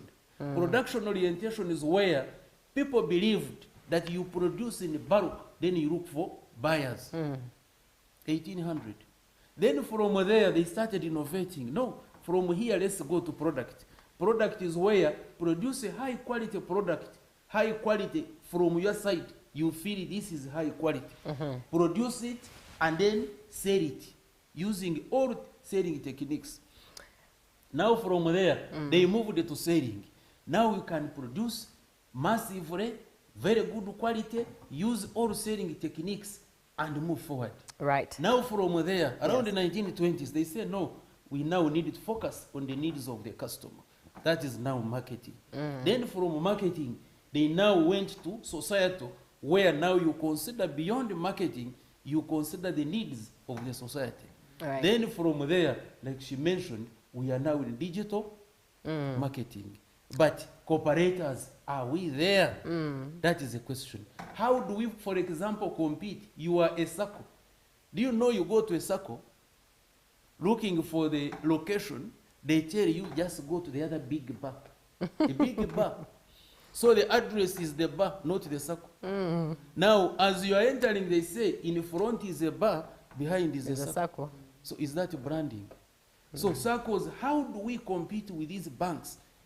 If you are looking for a bank, you don't need even to ask. You see the branding. And you enter. When you enter like this, you really feel that my money is safe. Just looking at the infrastructure. Yes. You are comfortable that, yes, my money is safe. But how do you save in a circle which is behind the bar? Sure. Where the manager will come out and pick a beer using your money. Jacqueline, please build on that exactly as he's talking about it. He had indeed started hinting on what I had asked you earlier, that how effectively cooperatives can brand themselves effectively while maintaining their values and staying true to their values. There are very many ways they can brand themselves, very many. You know, branding takes a lot. Some people might think that it's just the logo, that my logo is my brand, or my color is my brand, or my name is my brand, because there are those people who are branded by name, yeah? But then, how about going out there and making partnerships, yeah? You partner with, let's say, an organization that is already branded, and then they get to know you. You know, some time back, we did not know what marathon was. Every time we would think of marathon, we would think of the international marathons. But right now, talk about marathon, what name comes in your mind? MTN. You get it? Eh? So now that is branding. How about going out there for exhibitions? You know, we have trade unions, we have trade fairs where the producers can actually come and exhibit their services, their products, and they get to see them. From there, they get to network with other people. Yeah, that is a way of branding themselves. Some people will think that, oh, we do not have the money, we don't have the resources. Branding means, you know, putting up very huge billboards and advertising yourself. No, sometimes all it takes is moving to where a trade fair is happening and you brand yourself. You use tactics to make sure that you brand yourself. We were outside there and we were talking to Mr. Chirabu, and he was telling us how bikers are actually doing a lot of branding. They just get flyers and then they drive around when there are, you know, events happening, and they drive around. So how about you put together something like a fun fair, or, you know, there are those caravans that go along, and then you put your flyer out there and you showcase that this is the honey or this is the wine that I am starting to produce. And from there you can now build your brand. Then also the other thing is we tend to look at resources. I have already said that. We tend to look at resources. But just a mere understanding how digital marketing works, and you go onto the, let's say, a social media, you know, site like maybe Facebook or Twitter, and then you brand yourself from there. You don't even have to use a lot of money. It is very, very little money, and you brand yourself from there. I mean, these are things that we have seen happening and working every day. That is also something else that you can do. So I think it goes back now to building the capacity of these cooperatives, making them know that you do not just have to sit and attract membership, and that is when your name is going to be, you know, sent out there. But then you also have to get out of your comfort zone. Go out there and utilize whatever opportunity there is. Get your flyers. You can produce flyers that you can go on giving out. At roundabouts, I see girls who are always giving out these kind of flyers very early in the morning when there is a lot of traffic. Yeah, go out and give out your flyers out there. People will now get to understand that this is honey that is being produced by so and so and so. But then also you need to benchmark. There is need to benchmark from those organizations that have done it well. We have cooperatives that are doing very, very well. Later in June this month, this year, we are going to hold our International Day of Cooperatives, and we are going to host it in Kabarole. And the reason as to why we are hosting, one of the hosts is the Toro Dairy Cooperatives. It is something, when you go back to Kabarole, that is a cooperative that has garnered its name because of its brand. And that is why we are now using it to host a very huge, it is a huge one, because this time it is even being recognized internationally. You get it? It's the International Day of Cooperatives, and in Uganda it's going to be massive. And DCA is the one that is, you know, organizing it. But why we have decided that Toro Dairy Cooperatives is the one that is going to host is because of its name. You get it? So reach out to, you know, organizations like UCA, reach out to the government so that your name can even be seen out there and your brand can be improved in those ways. Oh, that's very profound. Now let me get into a couple of your comments to our guests this morning. And people would like to know, this is Semakula. He says, Semakula Joseph from Mitiana says, people would like to know the benefits of a SACCO over VSLA. This is to you, CPA Ivan. Oh, thank you so much. A SACCO is a savings and credit cooperative organization. It's a financial cooperative formally registered by the Registrar of Cooperatives with a certificate of registration. A VCL is a Village Savings and Loan Association. It is not registered as a cooperative society. In most cases, they register it as a CBO, community-based organization, or in some instances, it's not registered. So that's the difference. One is the cooperative, which is a formal, guided by the Cooperative Societies Act, registered by the Register of Cooperatives. The other one is a community-based organization, either with a certificate at the sub-county or district, or without a certificate. So one is a legal entity, the other one is not a legal entity by law. That's the difference. In fact, I just want to add on what she has really commented on. I'm so glad that in some instances we have cooperatives that are doing good branding. Go to Wazalendo. Have you visited Wazalendo? Not yet, but I know Wazalendo. I think I need to. Please. I need to. It would be an move honor. you around. It would be an honor. And you see, you don't need even to ask that where is Wazalendo. You'll see the branding. Have you seen like Ankole Coffee Producers Cooperative Union in Shema? Pure branding. They export over 200 containers of coffee, branded to Europe. In fact, next week I will come with it. Maybe coffee. They have very nice coffee. You go to Masaka here, Bukomasimbi, Chibinge, they have done branding. You go to Bugis Cooperative Union, you go to Bushika Integrated, and others. There are so many, and other circles. You go to Birunji, Biryomu Tutu, and others. They have done branding. So I want to call upon all these cooperatives. Let's learn from them, and we do it better. Toro Dairy is doing it better. Amazing. Yes. So it is really something that we are not saying that they are not doing it, but the majority of them really need to style up. Let's move away from the production of 1800. We are now in the digital era. Staying with you, CPA, how does market research help cooperatives do better in business? He sips on his coffee. Oh. Now, marketing research. Sorry, I wanted to take my coffee, and this is from a cooperative. To show the viewers that, yes, cooperatives are doing the branding. Yes, please. Now, marketing research is where, before you do anything, conduct research. I want to ask my cooperators there, especially those now in maize. You have encouraged your members to grow maize. The question is, who wants your maize? Where is the market? What quality is needed? The volumes, what volumes are needed? So they just produce. Now they go to church to surrender to God. Now you say, now God that we have planted our maize, give us a market. That is the 1800. So marketing research is where, before you do anything, Julie, whether you are in honey, whether you're in maize, whether you are in dairy, whether you are a circle, first determine the needs of the farm, of the buyer. What solution are you providing? What is needed in the market? In terms of quality, in terms of quantity, in terms of branding, understand the dynamics. I will give an example. You go and open up a circle behind a pork joint. What will happen to the Muslims? You are getting me? Yes. So that is marketing research. Before you open, you must consider all those dynamics. I have Muslims who are part of, even if they are not there, but opening a cooperative behind a pork joint, what does it portray?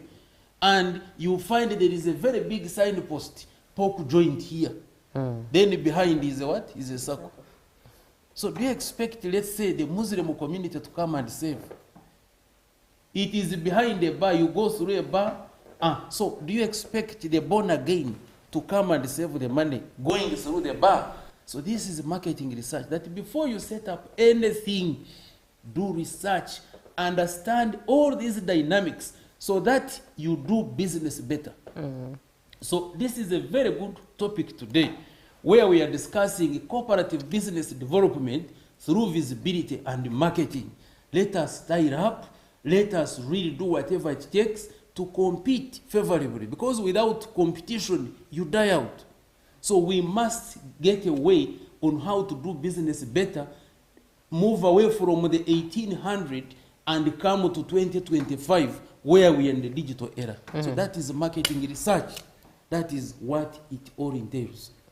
Interesting. Very interesting. Now, your comments are coming through, and we'll be reading them just in a while. But Jackie, let me come to you.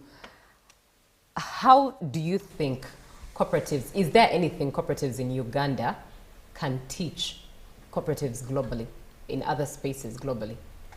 Oh, there is. And I'm particular because most times it's Uganda learning from other global cooperatives. It's Uganda learning a thing or two, and we are still learning.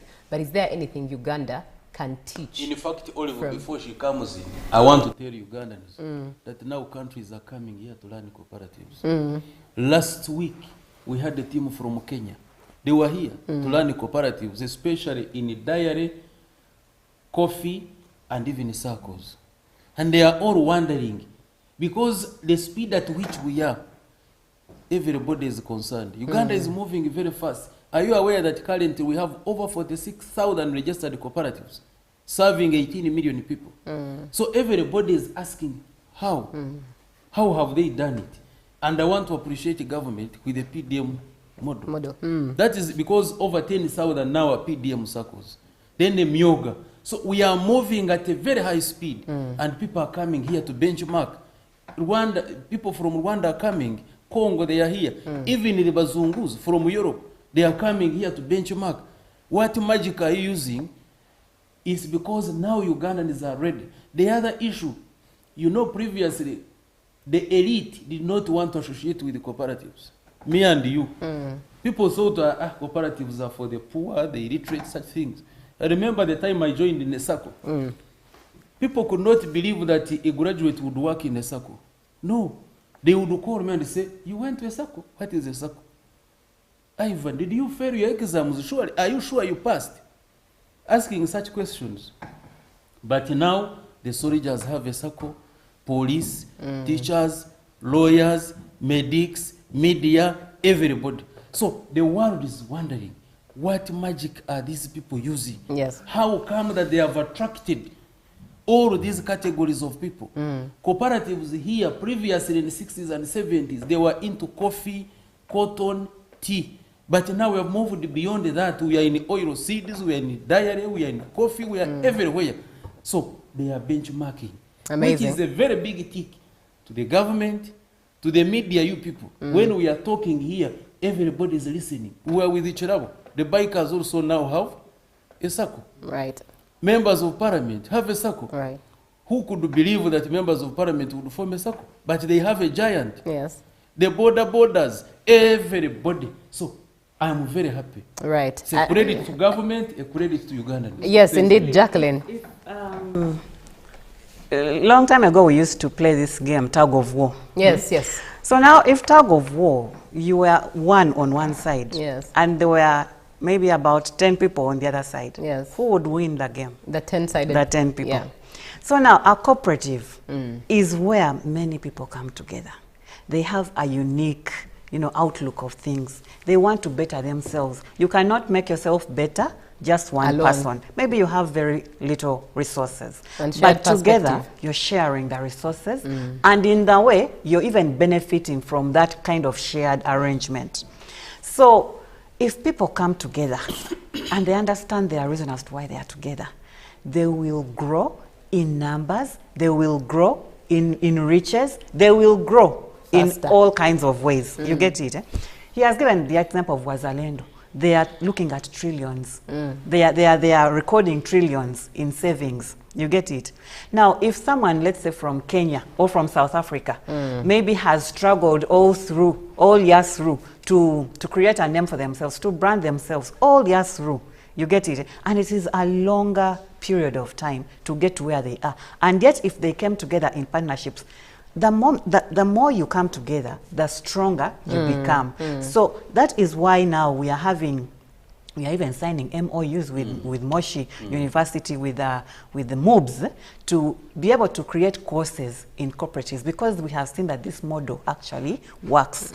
And if Moshi University in Tanzania wants to bring this kind of model, or maybe this kind of setting, into universities, so that even the people at the ground, our children, are also learning to understand what cooperatives is, then I think it is doing very well in Uganda, and that is why people are learning from us as well. Oh, very profound. And you've talked about the international event that you're having in June. That means people from other countries will be in Uganda to learn from the cooperatives, cooperative that is in Toro. You know, moderator, This year has been declared by United Nations as the year for cooperatives, 2025. It's a special year. And then we shall be celebrating the International Day of Cooperatives on the 5th of July, because it's celebrated on the first Saturday of July every year. But this year it is very special. It's a year for cooperatives declared by UN, and we shall go to Fort Potro.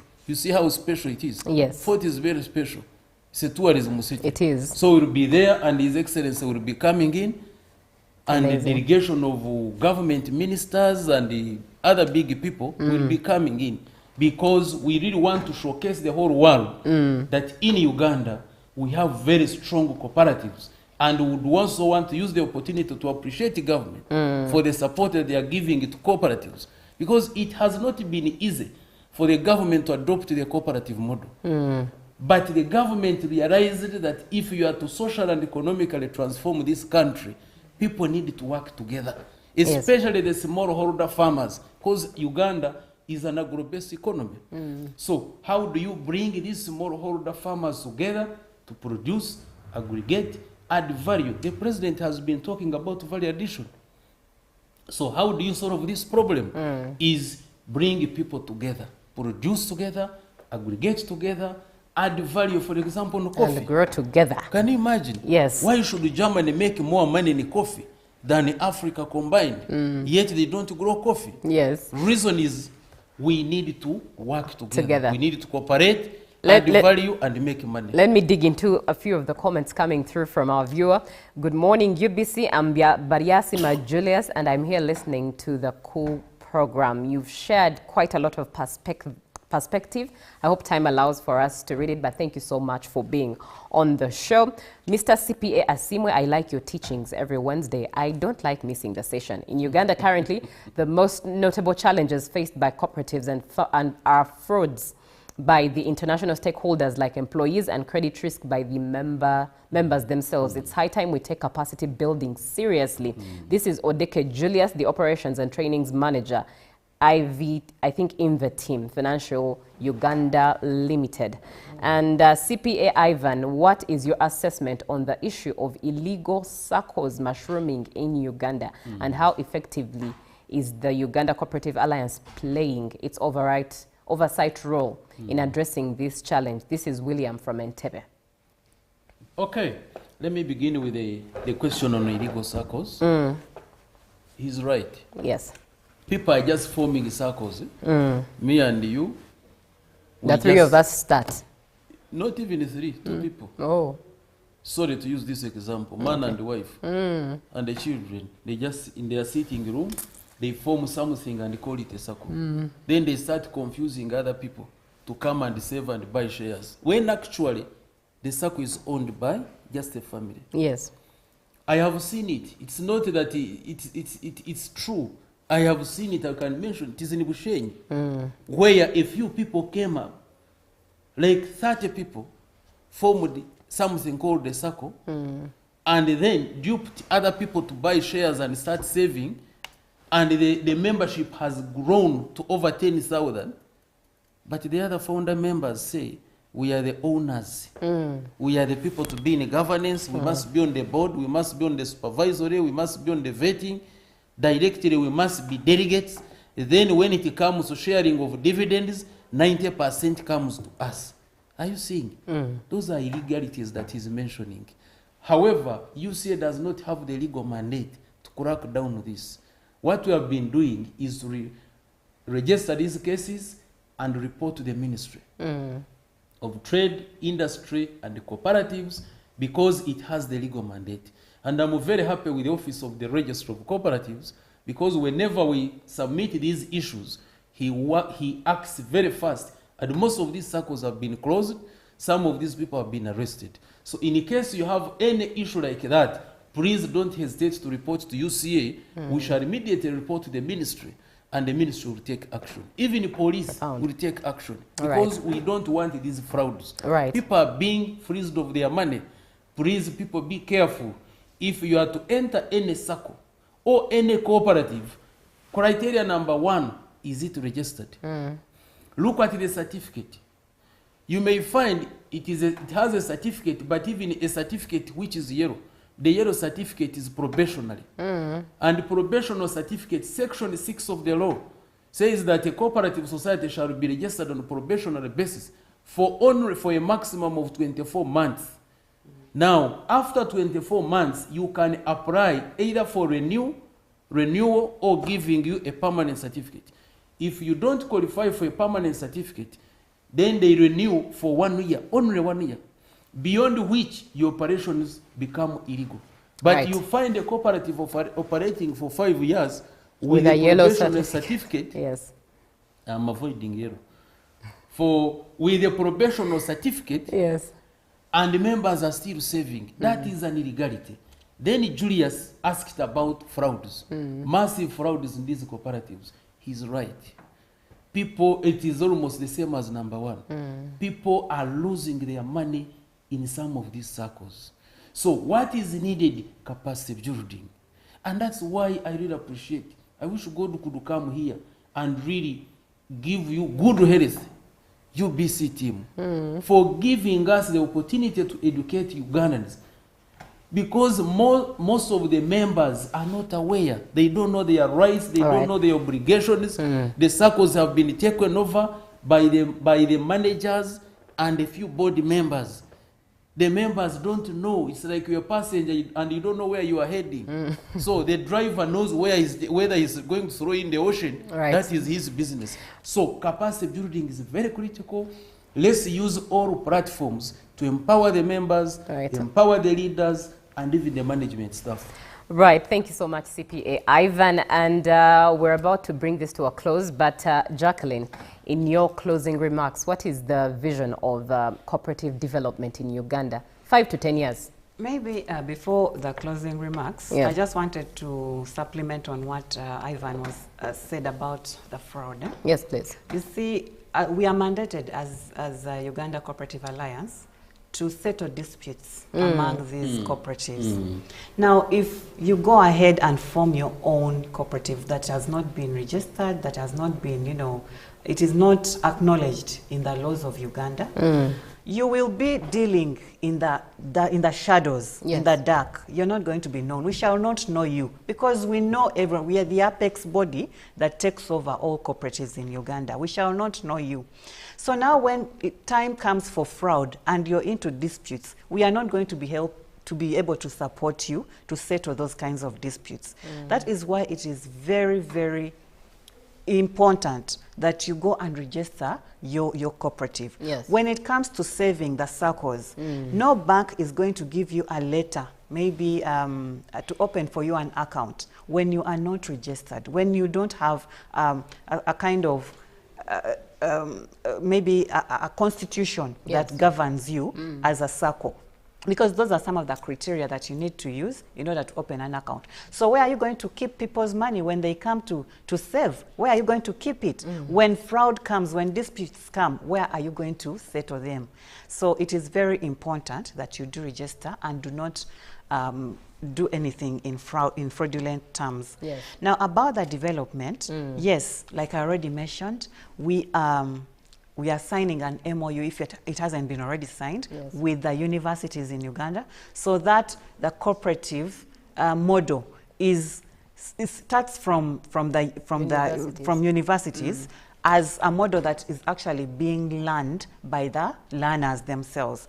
If it is even okay, it would have to start from secondary school so that it comes trickling up to universities, so that it keeps on developing. Development is something that keeps on moving. It keeps on going in all sectors, in health, in environment, in terms of legal. That is why Ivan talked about all these cooperatives coming up in all sectors, among the borders, among the doctors, among, all these kinds of sectors need that kind of development. And what better way to do it than coming together as cooperatives? Right. Thank you very much, CPA Ivan and Jacqueline Zawede Ariho. And I'm closing this with a couple of your comments. Good morning. I'm Kenneth from Barara here watching your interesting show. But I'd like to know, what does it take to register as a circle? We have, actually, we are out of time. I don't know if in a second CPA, you can answer that in just a second. Oh, thank you so much. What does it take? To First register. of all, you must have a group. Yes. You have a group of 30 people minimum. And then during your meeting, pass a resolution that we are going to, either towards a VSLA, and make a resolution that we want to transform it into a circle. Yes. Have your minutes ready. Then you come to UCA or Ministry of Trade, pick the bylaws, their model bylaws, fill them, look at their per value of a share, the membership. Then you also put in place a steering committee, which is like a board, to steer up to registration. And then you get a trainer, like either from UCA or from Ministry of Trade or any other, because you need a training report. Then prepare a statement of affairs. Statement of affairs just shows the cash inflows and outflows, and then compile everything, filled together, and take them to the commercial officer. The commercial officer will give you a recommendation based on all the paperwork that I've mentioned. And you take all the documents plus the recommendation and 50,000 Uganda shillings, go to Ministry of Trade, Industry and Cooperatives, Department for Cooperatives, here at Farmers House. The registrar will verify through your papers, and then you go to the bank, you pay that money, it is an Ambusa bank. After you have paid, attach the receipt, hand over everything to the Department of Cooperatives, Ministry of Trade, Industry and Cooperatives, Farmers House, and then the registrar, having verified all your papers and they are okay, he will give you a probational certificate. That Right. is what it takes. Right. Thank you so much, CPA Ivan. Thank you so much, Jacqueline Zawade. It's been such an amazing show. A lot has been learnt, and your comments are many that will engage as time goes by. They will be back next Wednesday. But good morning, Uganda.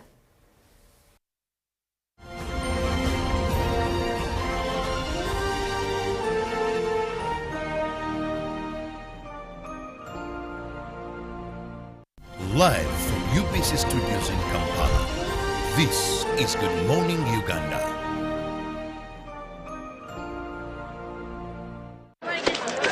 Junko. Yo.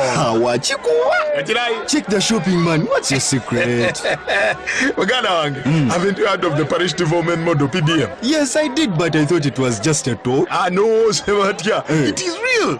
I and a few friends together formed a circle, accessed money from the PDM, invested in a portrait project, and now things are moving. Junko. I thought I was one of your friends. You are. But you left me behind. I didn't leave you in poverty. What you do, just visit your LC2 chairperson and your parish chief, and start the process of economic transformation. Just like that. The parish development model is an initiative from the government of Uganda through the Ministry of Local Government, designed to transform all lives of Ugandans for the better. PDM, my parish, my development, my life. okwongera okuyiga ebikwata ku musolo n'okubisembereza abagusasula. Bannayuganda bangi balina ebibuuzo ebikwata ku musolo gwe basasula eri ekitongole ekiwooza URA.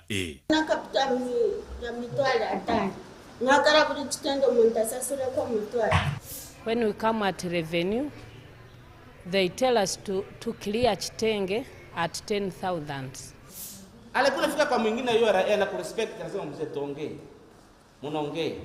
Hakuna fika kwa nyingine na kamata faili yako naweka kwa drawer na okutegeera obukulu bw'okusasula omusolo busobola okuyamba okuzza bizinesi yo n'okwewala okufiirizibwanga. Kati osobola okufuna okuddibwamu obutereevu. Sindika ebibuuzo ebikwata ku musolo ng'oweereza obubaka bw'obutereevu ne WhatsApp ku nnamba y'essimu 0790-14-18-87 olwo ofuna okuddibwamu okuva ewa kamisona General URA John Musinguzi. Laba amawulire gaffe UBC leero buli lwa bbalaza n'olwokusatu ofune okunnyonnyola okulambulukufu okuva ew'omukenkufu. Buuza kamisona.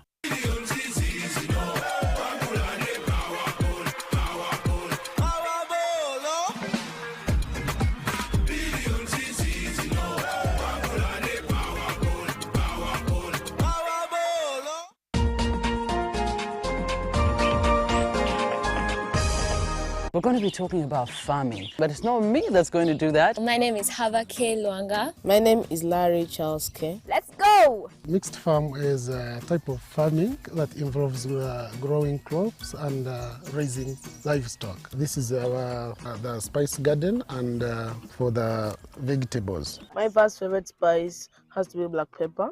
What's black pepper in Uganda? Kamulali or mudagavu. What? We're going to talk about the sechunga. We're going to see how big it is, as big as Larry's head. And then we're going to talk about the mangada. So we're going to get there. We have still so many farms to visit. And I would like to hear from you. This is the Little Farmer Show, and we are bringing coolness back to farming. See you!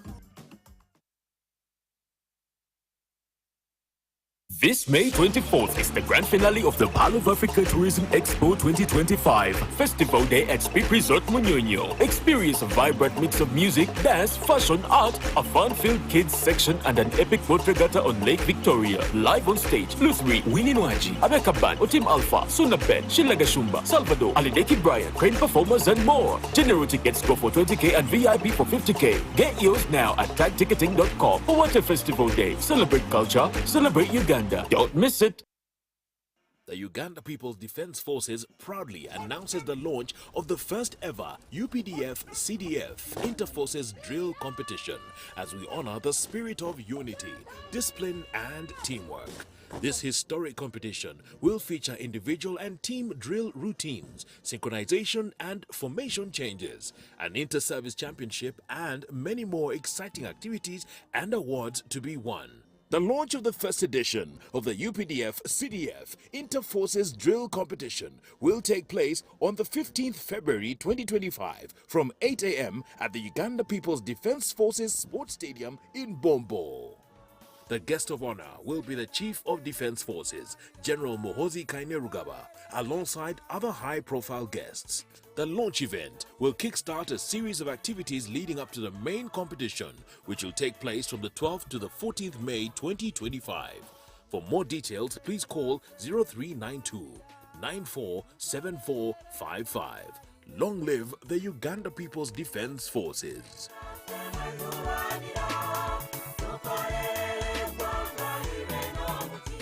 Step into a world of excellence, comfort and pride with Royal Foam Furniture, crafted to perfection right here in Uganda. We bring you state-of-the-art living room furniture and bedding products at affordable prices. Our wide variety of mattresses include orthopedic, pillow top, spring mattresses suitable for institutions like hotels, and many others for home comfort. With every piece telling a story of royal excellence, our products are built with the highest quality materials made to last. Experience royalty with Royal Foam Furniture, proudly made in Uganda, so buy Uganda and build Uganda. Visit our showrooms at Ginger Road, Chambogo Junction, Bukoto Chisasi Road, and on Victoria Mall, Entebbe, on the first floor.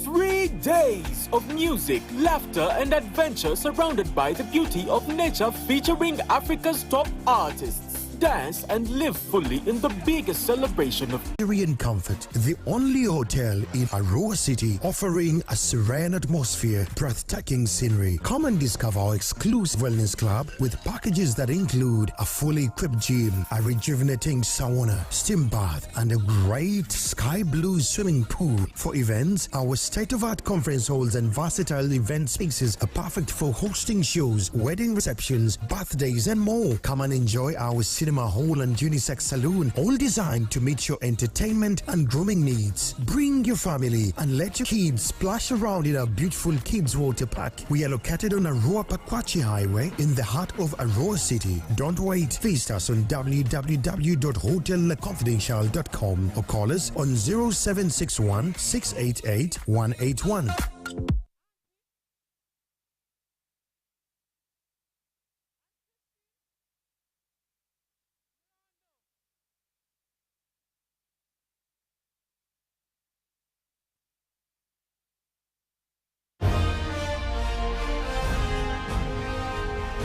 Live from UBC Studios in Kampala, this is Good Morning Uganda Extra.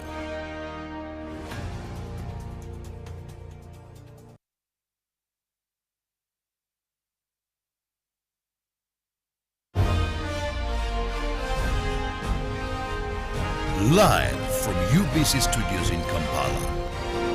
This is Good Morning Uganda Extra.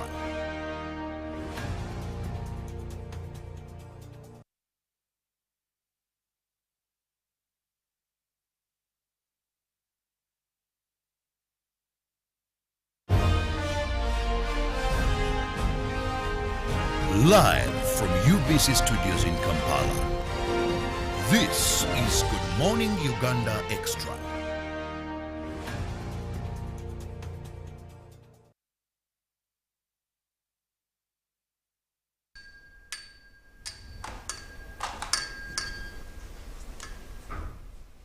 Good morning and welcome to Good Morning Uganda Extra. I'm Robert Chirabo Newton of this cold morning, the Wednesday. Thank you very much for keeping it on UBC TV and being with us all through. For those that stayed with us at 6:30 when we begin the day. And of course, those that have been following segment by segment when time allows. But don't forget, we are also on various social media platforms, on X, on YouTube, so you can always have a chance to follow and get a glimpse of what you could have missed. Now, yesterday we saw the ruling party, the mass party, the NRM, hold their lower structural elections. And by and large, they were successful despite a few challenges here and there. Now, today with me, we want to look at the relevancy and role of NRM structures in sustaining NRM in power. Remember, every political party yearns, every political party worth its salt yearns to capture, retain, and consolidate power. Now, in a democratic dispensation, yearns to be elected into power, retain that power, consolidate that power, and the NRM not being the exception. They've been here around, but we want to see why do they invest so much in these party structures? 72,000 villages. Manning that election, despite it being internal democracy, is not a simple thing. There's huge investment into that. So why does the party go that far? And to discuss this, I have Isaac Lukanda Akampulia, who is the founder of the revivalist movement in the NRM. Isaac, a lovely morning to you. Good morning to you, sir. And good morning to all Ugandans and the NRM family at large. Now, to begin with, help me understand, what is this movement all about? The revivalist movement is a pressure group within the NRM that was founded by the patriotic NRM and Ugandans. Our mission is revive, restore the NRM to its ideological foundation. I'm not saying it has steered away, but it is to keep it in check, as we are the young blood of the NRM.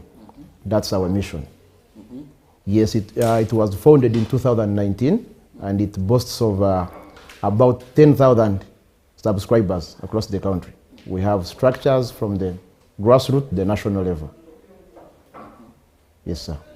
You said you have structures from? National level to the grassroots. We call them commissars.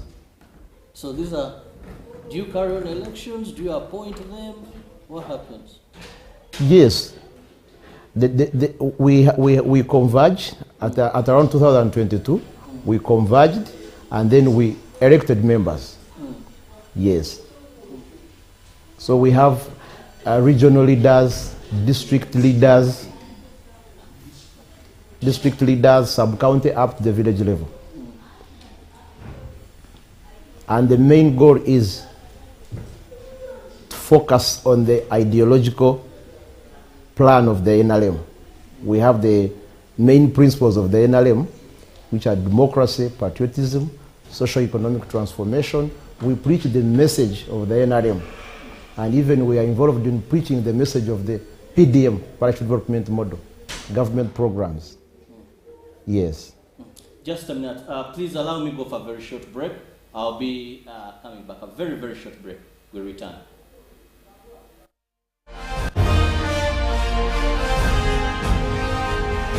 Live from UBC Studios in Kampala. This is Good Morning Uganda Extra. Even my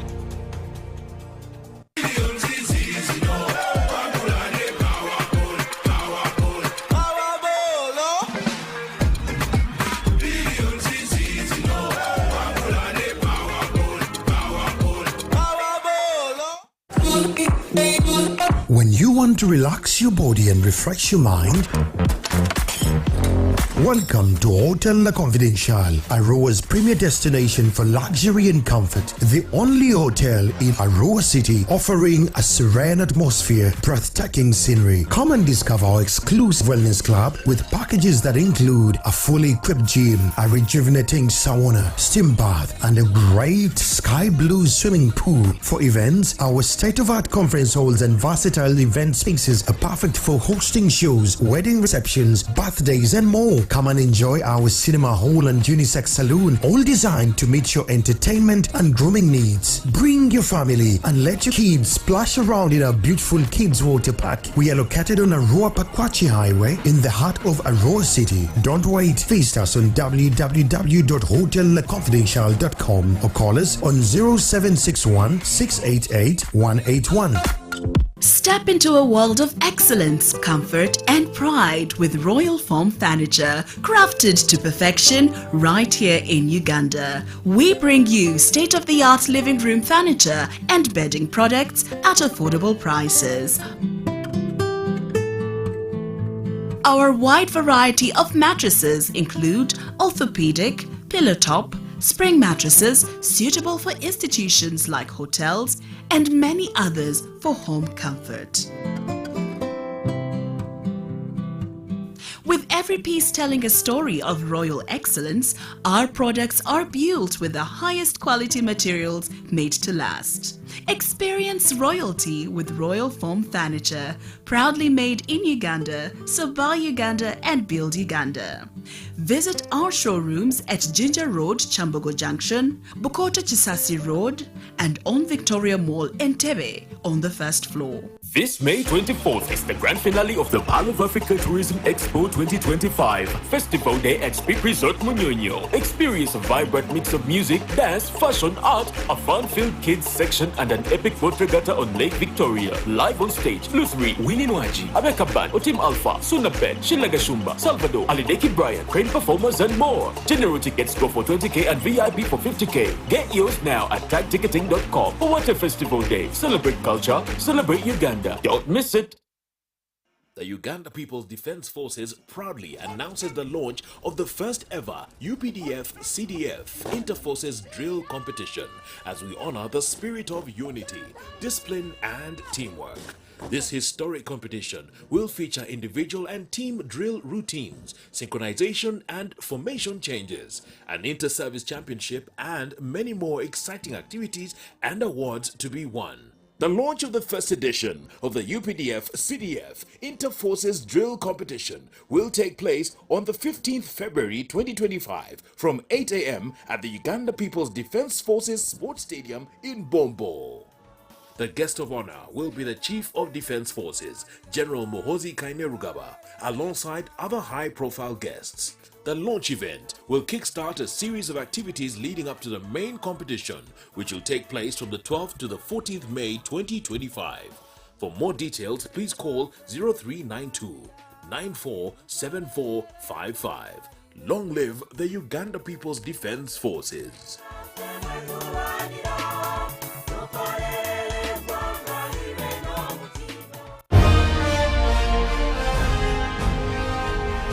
Live from UBC Studios in Kampala. This is Good Morning Uganda Extra.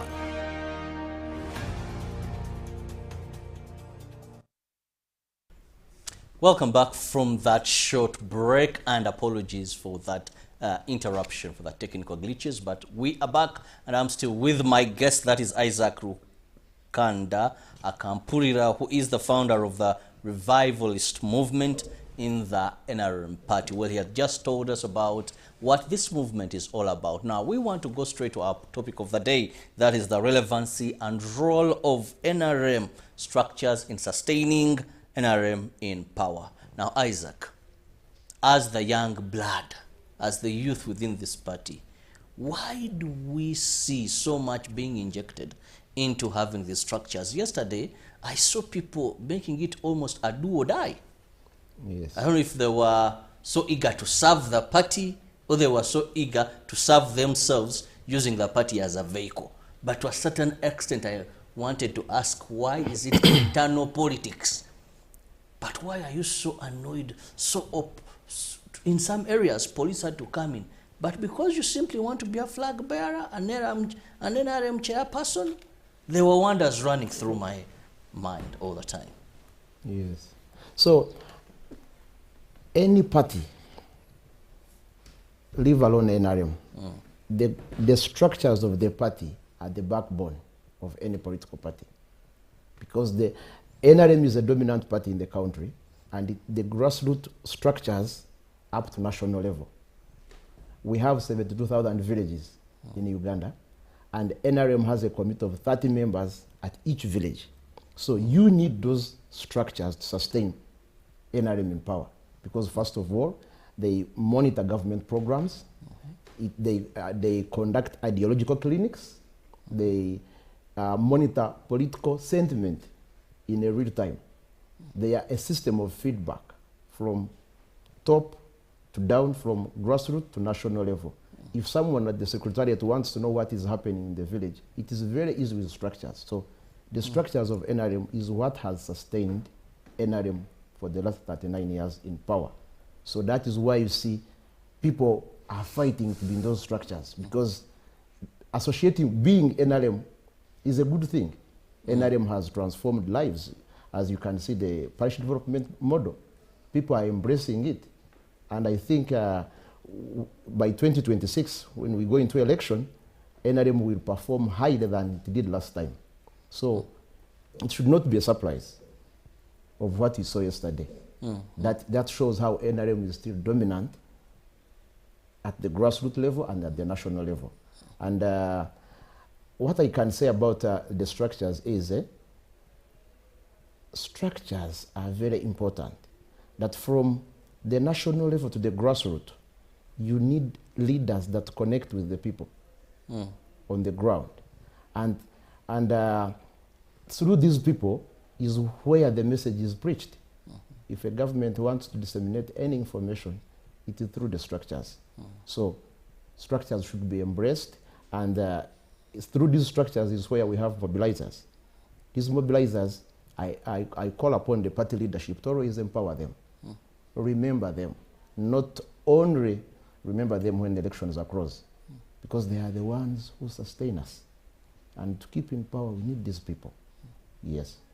Now, you've talked about, because we want to see the relevancy in keeping NRM in power. And currently, a government can only be kept, a party can only stay in power through the power of the vote. Yes. And secret ballot when it is apart from LC1. Yes. But the rest, and some leagues maybe, but the rest is secret ballot. Yes. Now, with all this team of 30 per village, yes, if you're to count 30 people per village, some constituencies have so many villages, maybe one would anticipate or think that then NRM would be winning with a very big margin and wouldn't be defeated. Yes. So have these structures performed their role? If not, what is the problem? The structures have performed their role. To clear something, the 30 committee member per village, those are the mobilizers, not the NRM members. Those are the ones mandated to mobilize for the NRM. So the NRM structures, the leaders at the grassroots level have done their job. But like you said, there are gaps. Like any other political party, it cannot be perfect. There are gaps within the NRM, like I said. But for NRM, one would say, I don't feel it is a good comparison with the rest of the parties. That's had a good share of time at the helm of the country, therefore exposed to all nature of resources. Yes. So I think it's a step ahead, and they are what we can excuse other parties, but not for NRM. When you talk of resources, I agree with you. But the question one would pose is, do the resources reach the grassroots? the people of Uganda or the NRM members can answer that. So, like I said before, the NRM grassroots mobilizer, the one you can call a foot soldier, is usually ignored and remembered during the election. When we go into elections like now, this period, we call them, we engage them, promise them things, everything. When the election passes, we never pick their phone calls. I'm talking of leaders at the national level until the next election. So if we empower these people, you talked about the NRM, which has been in power for 39 years, that it should be winning with a higher margin. Yes, we won with a higher margin. 55% something, and then 35, it's a higher margin between President Museveni and then Robert Kyagulanyi. But the emphasis should be put on empowering the mobilizers. You know, when a mobilizer feels that the party values them, then they also get the urge and the courage to serve the party selflessly. I've been talking to fellow cadres and telling them that as a party we have developed a bad vice that is not sustainable, let's say, of using musicians. We forget about our grassroots mobilizers, and when time reaches, a very huge budget in billions is passed to pay musicians to tag along the president or other NRM candidates. But I don't believe that anyone could vote a candidate because a musician has sung. So let's empower our mobilizers. As the founder of the revivalist movement, this has been our emphasis. We are fighting for the grassroots mobilizer, the foot soldier of the NRM, that they should be empowered such that NRM sustains power for the next 100 or 200 years, even beyond President Museveni. Yes. Now, you've talked about empowering the mobilizers of the party as we look at the relevancy of these structures. When we look at NRM and the young generation, yesterday there are incidents I witnessed. Structures, have they done much when it comes to selling that ideology? I witnessed some disturbing scene that was just here at Radio Uganda Village, just next to us. I want to congratulate one of our very own who contested and won as the chairperson NRM Radio Uganda Village. Mukuru ga wangu yoza sebo orobo wangu ziwa tuseko. Now, one of the people in the race says, well, you've been able to defeat me here. But when it comes to national election, when you are electing LC1, not I'll come independent. He said, I'll get an UP ticket. Now I'll stand against you. In the general elections. In the general elections for chairperson of this entire village. Now, should that see the light of day? This person has been in NRM for some good time. But he's lost an election. Immediately. He declares. He declares. Now, being an NRM chairperson, one would think you're ideologically fine. You took the doctrine. It is well versed in you because ideologically rich. Yes, because at the village level, you're the leader of your political party. Yes. But if we still see this, what is it that we are not doing right? Thank you for that question. This is an administrative issue. In my journey of activism in 2016, I wrote a petition to the chairman of the party and the president of Uganda, asking him that the party should dismiss every member or any member who loses in the NRM primaries and comes independent or joins another party. No, when you join another party, it's automatic dismissal. But those who come independent. But the chairman of the party replied us, it was a team I was leading, and gave them blanket amnesty. So what causes this is there is lack of reprimand. That this has been an administrative weakness, that people have done it continuously and they have gone, they get away with it. So if the party leadership can set strict laws and say, if you lose, because as the party constitution says, if you lose in the primaries, then you're supposed to rally behind the one who has gone through into the general elections. So when you contest independently, you have gone against the NRM constitution, and that should be an automatic dismissal. So to avoid that, the onus is on the administration of the NRM to make those changes. Yes. Now, this also still takes me back to the structures that we are looking at, those that which we believe are a vehicle to keeping NRM or any other political party, should they secure power or getting them to power. Now, NRM, we can't say getting them to power because the party is already the ruling party for decades. But any political party, and we may not talk of structures of other political parties because, you know, there are other political parties that may not have the structures we are talking about. Yes. Either they have whatever their reasons are. There are political parties where a flag bearer, it is very easy, they will have a debate and what? There is a party where a flag bearer, you have to convince others. So we are using NRM as a case study here.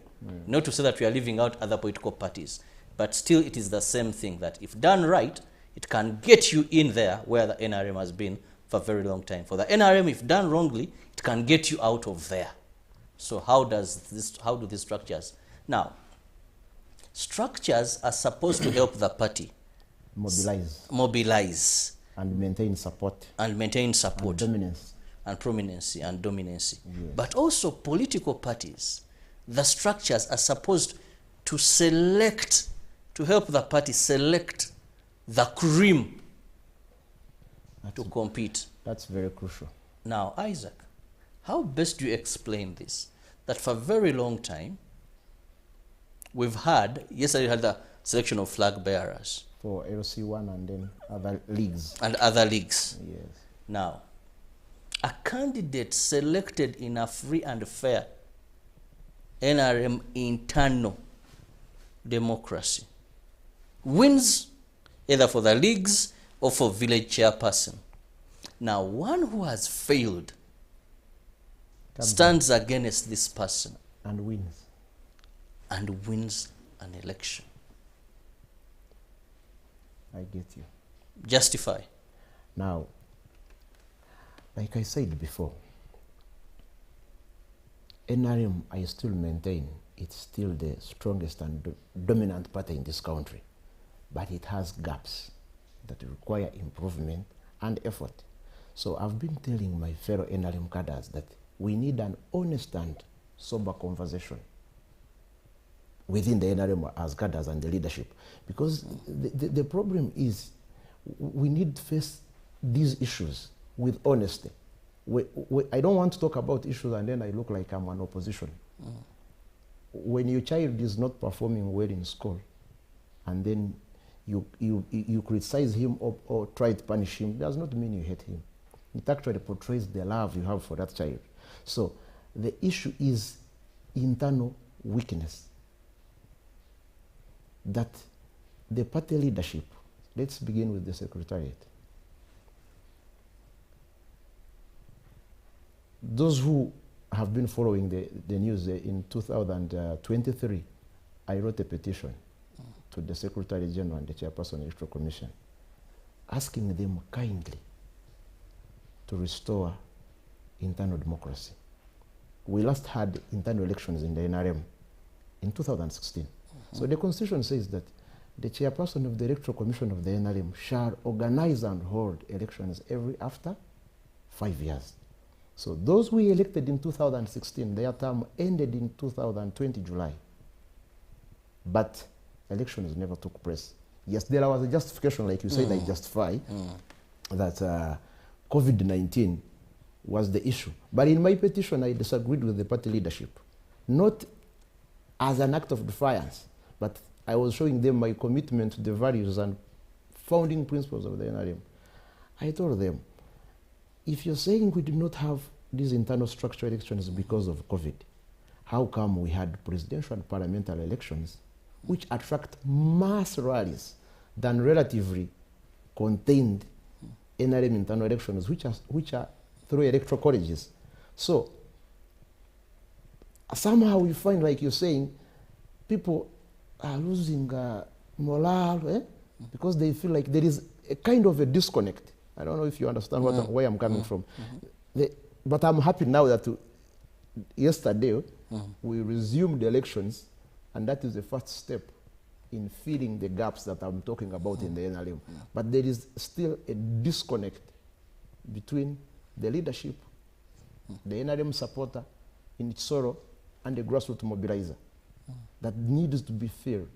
And this is a responsibility of everyone, not the chairman only, everyone within the NRM. So what you witnessed yesterday and what you talked about, someone losing and then coming independent, it happened in Soro when the Honorable Mateke, State Minister for Defense, passed on. We went into primaries. One candidate won. The one who lost accused the Electoral Commission of the NRM for rigging in favor of the other. She came independent and won. So going back to what I say, we need to have a sober and an honest conversation with ourselves, and then step away from should I call it, self-deception. I don't want to sound like I'm opposition, but in where I come from in Angola, they say ngogamba kavitu wabakarese, meaning that he who talks of the danger is not the one who is causing it or who has caused it. But we need to resolve these issues internally. We need to sit and see where did we go wrong, and then reflect on that. But if we keep saying, oh, everything is good, NRM, it is normal for any party like NRM, which has been in power for 39 years, to have challenges. It's normal. Nobody should be ashamed of it. So we should address those challenges. For example, I used to traverse the country on my own, meeting NRM cadres when I was meeting my commissars of the revivalist movement. And people would be asking me, we want party membership cards. And I don't have what to tell them because we last had party membership cards in 2016. So this goes to the NRM leadership. We have a directorate of mobilization, cadre identification, recruitment, and placement. So what have they been mobilizing in the last 10 years if we do not have party membership cards? Very interesting there. We are still looking at the relevancy of the relevance and the role of NRM structures in sustaining NRM in power. Now, like I said, the case study we have today is NRM. And the good thing is, or why we are choosing it, because yesterday they just had a successful, not saying there weren't challenges, but the challenges were just like a drop in an ocean, process of electing the lower structures. Now, you talked of some of the challenges. Yes. But also, let's look at cadre. You mentioned cadre identification. Recruitment. And placement. And placement. Yes. Now, in that, when we are talking of building strong or using structures to bring in or maintain a party in power, I don't see the three you've talked about being taken seriously. Actually, across all political parties we have. Yes, At it's one, a general problem. I can be a NUP supporter. At 1 p.m. in my lovely country. By 4 p.m.? By 4 p.m., I conceptualize and I'm like, I want to stand in an NRM stronghold. I move to NRM. If I don't win and maybe something comes up and Democratic Party is the one sailing, I switch to DP. Now, every party welcomes me. Either I know the ideology of the party, what they stand for. Or either it's personal interest. It's personal interest. I'm welcomed. Or I'm misled. And sometimes, even I go up the structures of the party. Look at the Communist Party of China. Even being a village chairperson of that party, you must have been in the party for some good time. Tested, proven. The CCM, come to Chama cha Mapinduzi. You know? Yes. These parties identify, groom then place their people. And this is the role of structures. That a village will recommend you, then all these levels recommend you. What is that we failed as Ugandans, and you, the young blood in the party, like you say? Thank you very much. You've given good examples of Communist Party and the Chama cha Mapinduzi of Tanzania. We can also talk of many other parties, like the formerly KANU, Botswana Development Party.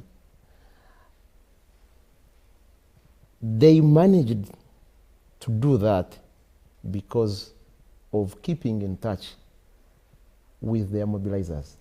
So, coming back to what you've said, that they identify, groom. For you to be somewhere in the party, you must have been identified by the party leaders, the founding father, and say, that young man is a committed member and he's been ideologically enriched to serve in the party. So one of the challenges we have here is, I will go back, that we abandoned our mobilizers. And then when it's late, we go on what we call a fishing expedition. That, like you said, that in Uganda, one can be in opposition at 1 p.m. and then by 4 p.m. someone has joined the NRM. So this is usually what happens. And is either in the structures? And is already in the structures. Right now, yesterday, we began the LC1. By 2026, there are party members within the NRM who I don't understand their ideology or their intention. Now they will come and grab people from opposition. And these people, most of them come from opposition expecting, because a narrative has been set that no one can support NRM genuinely. They think coming to NRM is for personal gains. So most people now will claim, put on NRM t-shirts and say M7, Oye, M7, Oye, NRM, Oye, expecting to get something big. So now you're recruiting people who are not loyal, people who are not committed to NRM. But the actual thing should be recruiting young cadres, groom them, press them, and nurture them through the process, such that the party transitions from one age group to another. If the founding fathers now, if we talk of the founding fathers, the President Museveni, Honorable Ruguna, the Amam Babazi, they are now, the young ones are in 70s. So now we should be having now categories of those in 50s, 40s, and those in 20s. So saying that we need to go back to the drawing board. And when it's still Alan say, where did we go wrong? These people who are in the structures, where did they come from? It is not too late. We can resolve all those issues, identify young people, groom them, show them that we value them. You know, placing value on a human being is a very important aspect. When a person feels valued, they get committed, even if it were you. I know NRM people who sell their land, who sell their cars and invest their hard-earned money to mobilize for NRM. But at the end of the day, they lose the morale. Like in my where I come from, they say in the sima ewarija, meaning that one who doesn't appreciate will lack givers. Because now people are dedicated to you, but you do not show appreciation. So let us appreciate our people. Those we groom, those we identify, praise them, value them, appreciate them, then they will also remain committed, and then we shall have an NRM that will stay from one generation to another. Yes. Well, I'm still with Isaac Rukanda Akampurira, who is the founder of the revivalist movement in the NRM. And we are looking at the relevancy and role of NRM structures in sustaining the party in power. How helpful, how important are these structures? Now, this takes me also to something very important as we look at the role of these structures.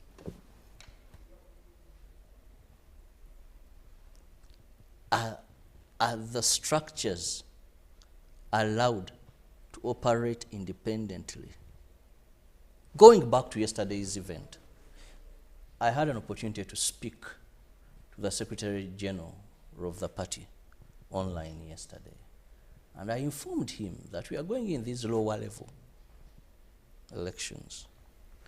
But usually, the structures at some time, the incidents where they are not allowed to operate as they should operate. There is influence meddling. And maybe at a higher office, I have someone contesting who is a friend, instead of doing what His Excellency did.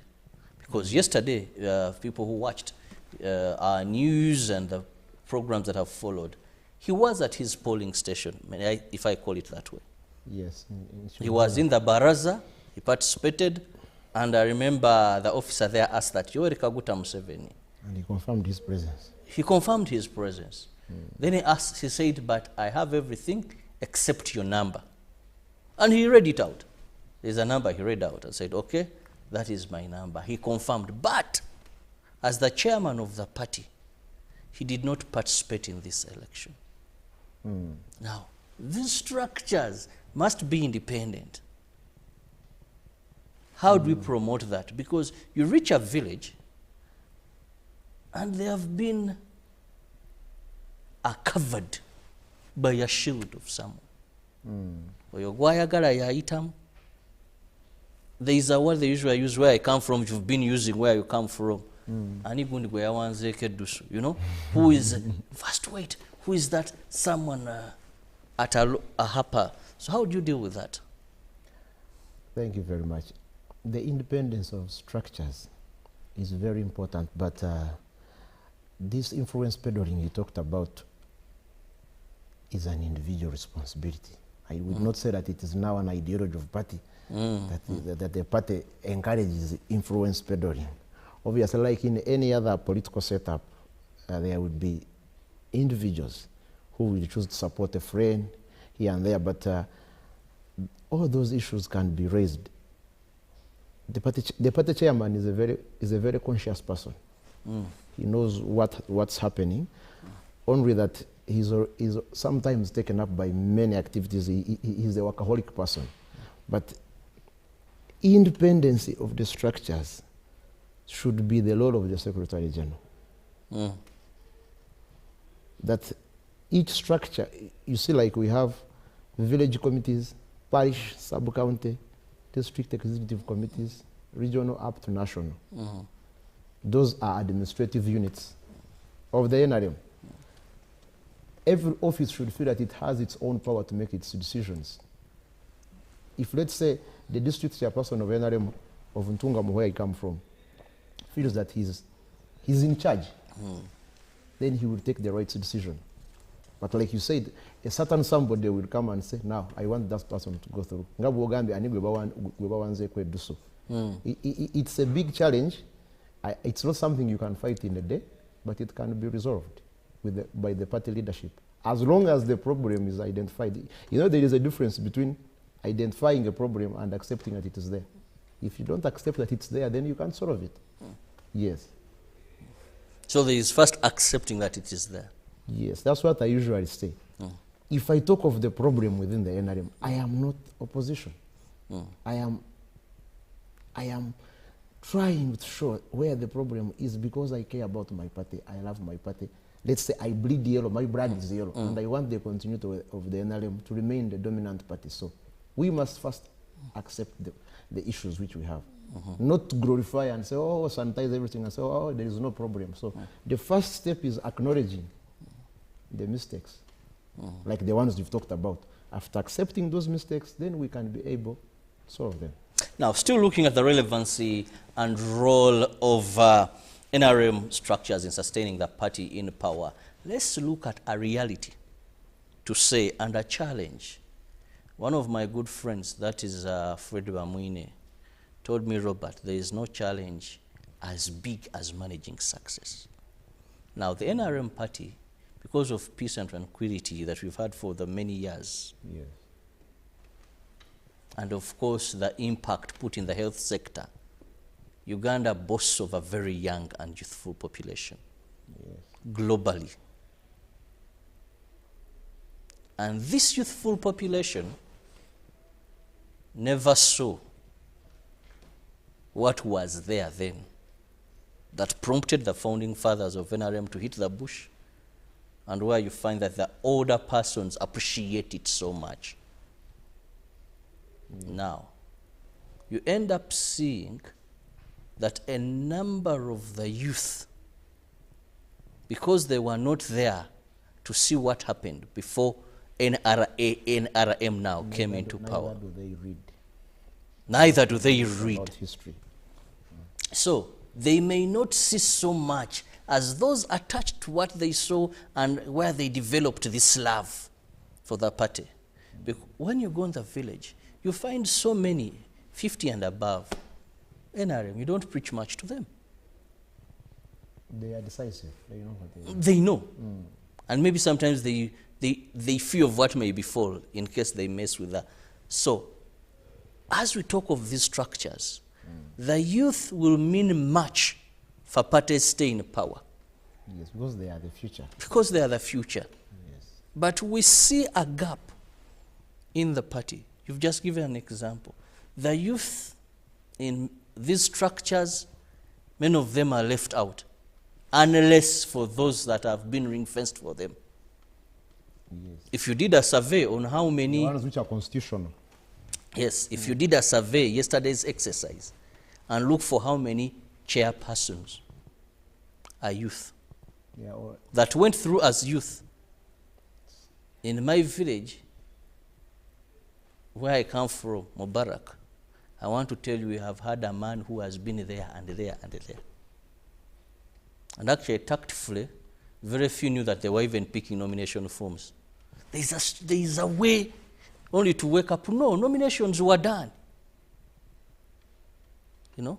And when you move around, so how are these structures going to sustain the party in power when the majority of the people are not part of these structures?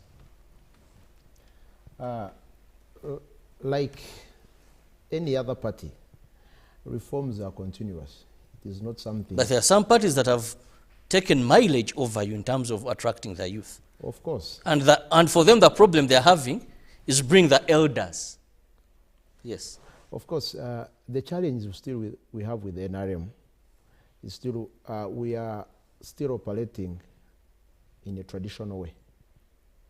We have not taken up like social media and other digital things seriously. Like you said, that the younger generation that we have in this country at the moment, they are not aware of what happened in the 70s, of what happened in the 80s, or post or pre-independence. Which the party rode on for some time. The party rode on. What inspired our founding fathers to join the struggle at a very young age, in their 20s? The youth.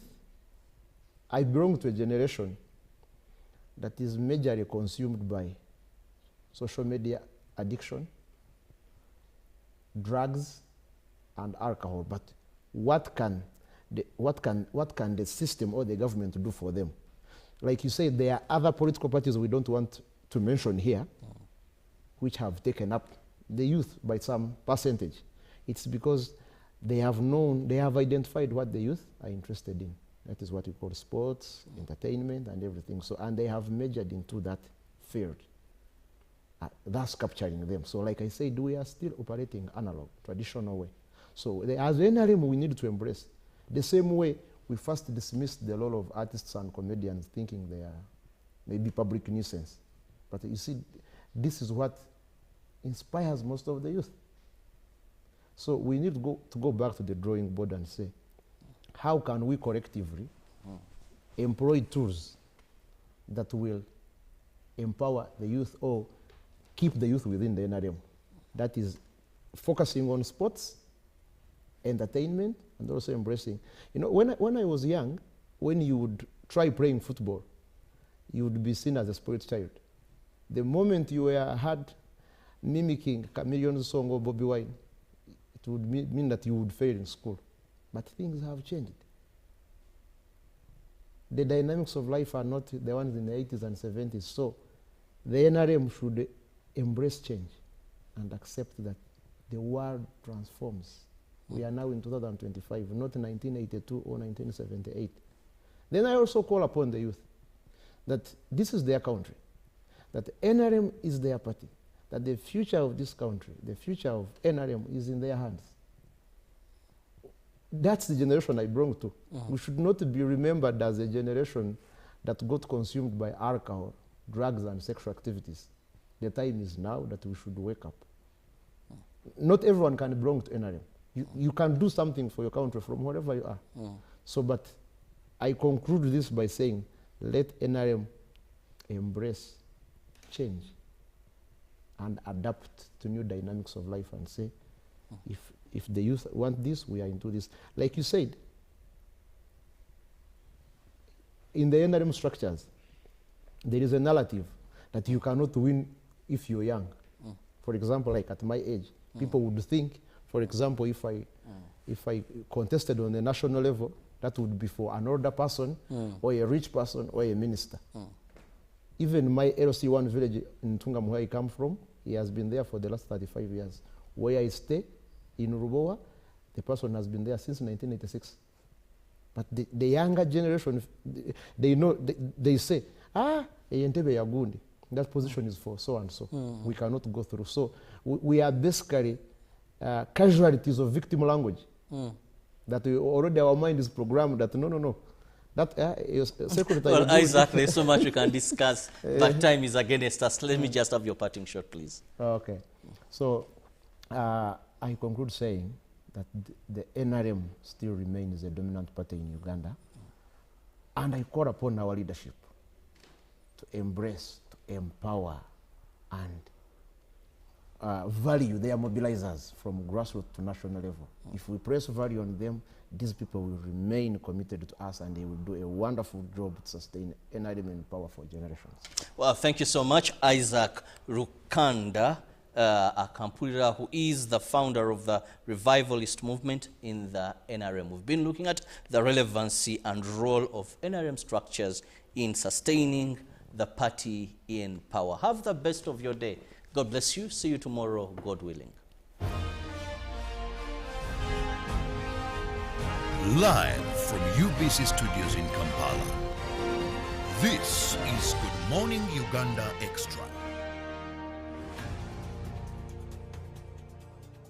The Uganda People's Defense Forces proudly announces the launch of the first ever UPDF-CDF Inter-Forces Drill Competition as we honor the spirit of unity, discipline and teamwork. This historic competition will feature individual and team drill routines, synchronization and formation changes, an inter-service championship and many more exciting activities and awards to be won. The launch of the first edition of the UPDF-CDF Inter-Forces Drill Competition will take place on the 15th February 2025 from 8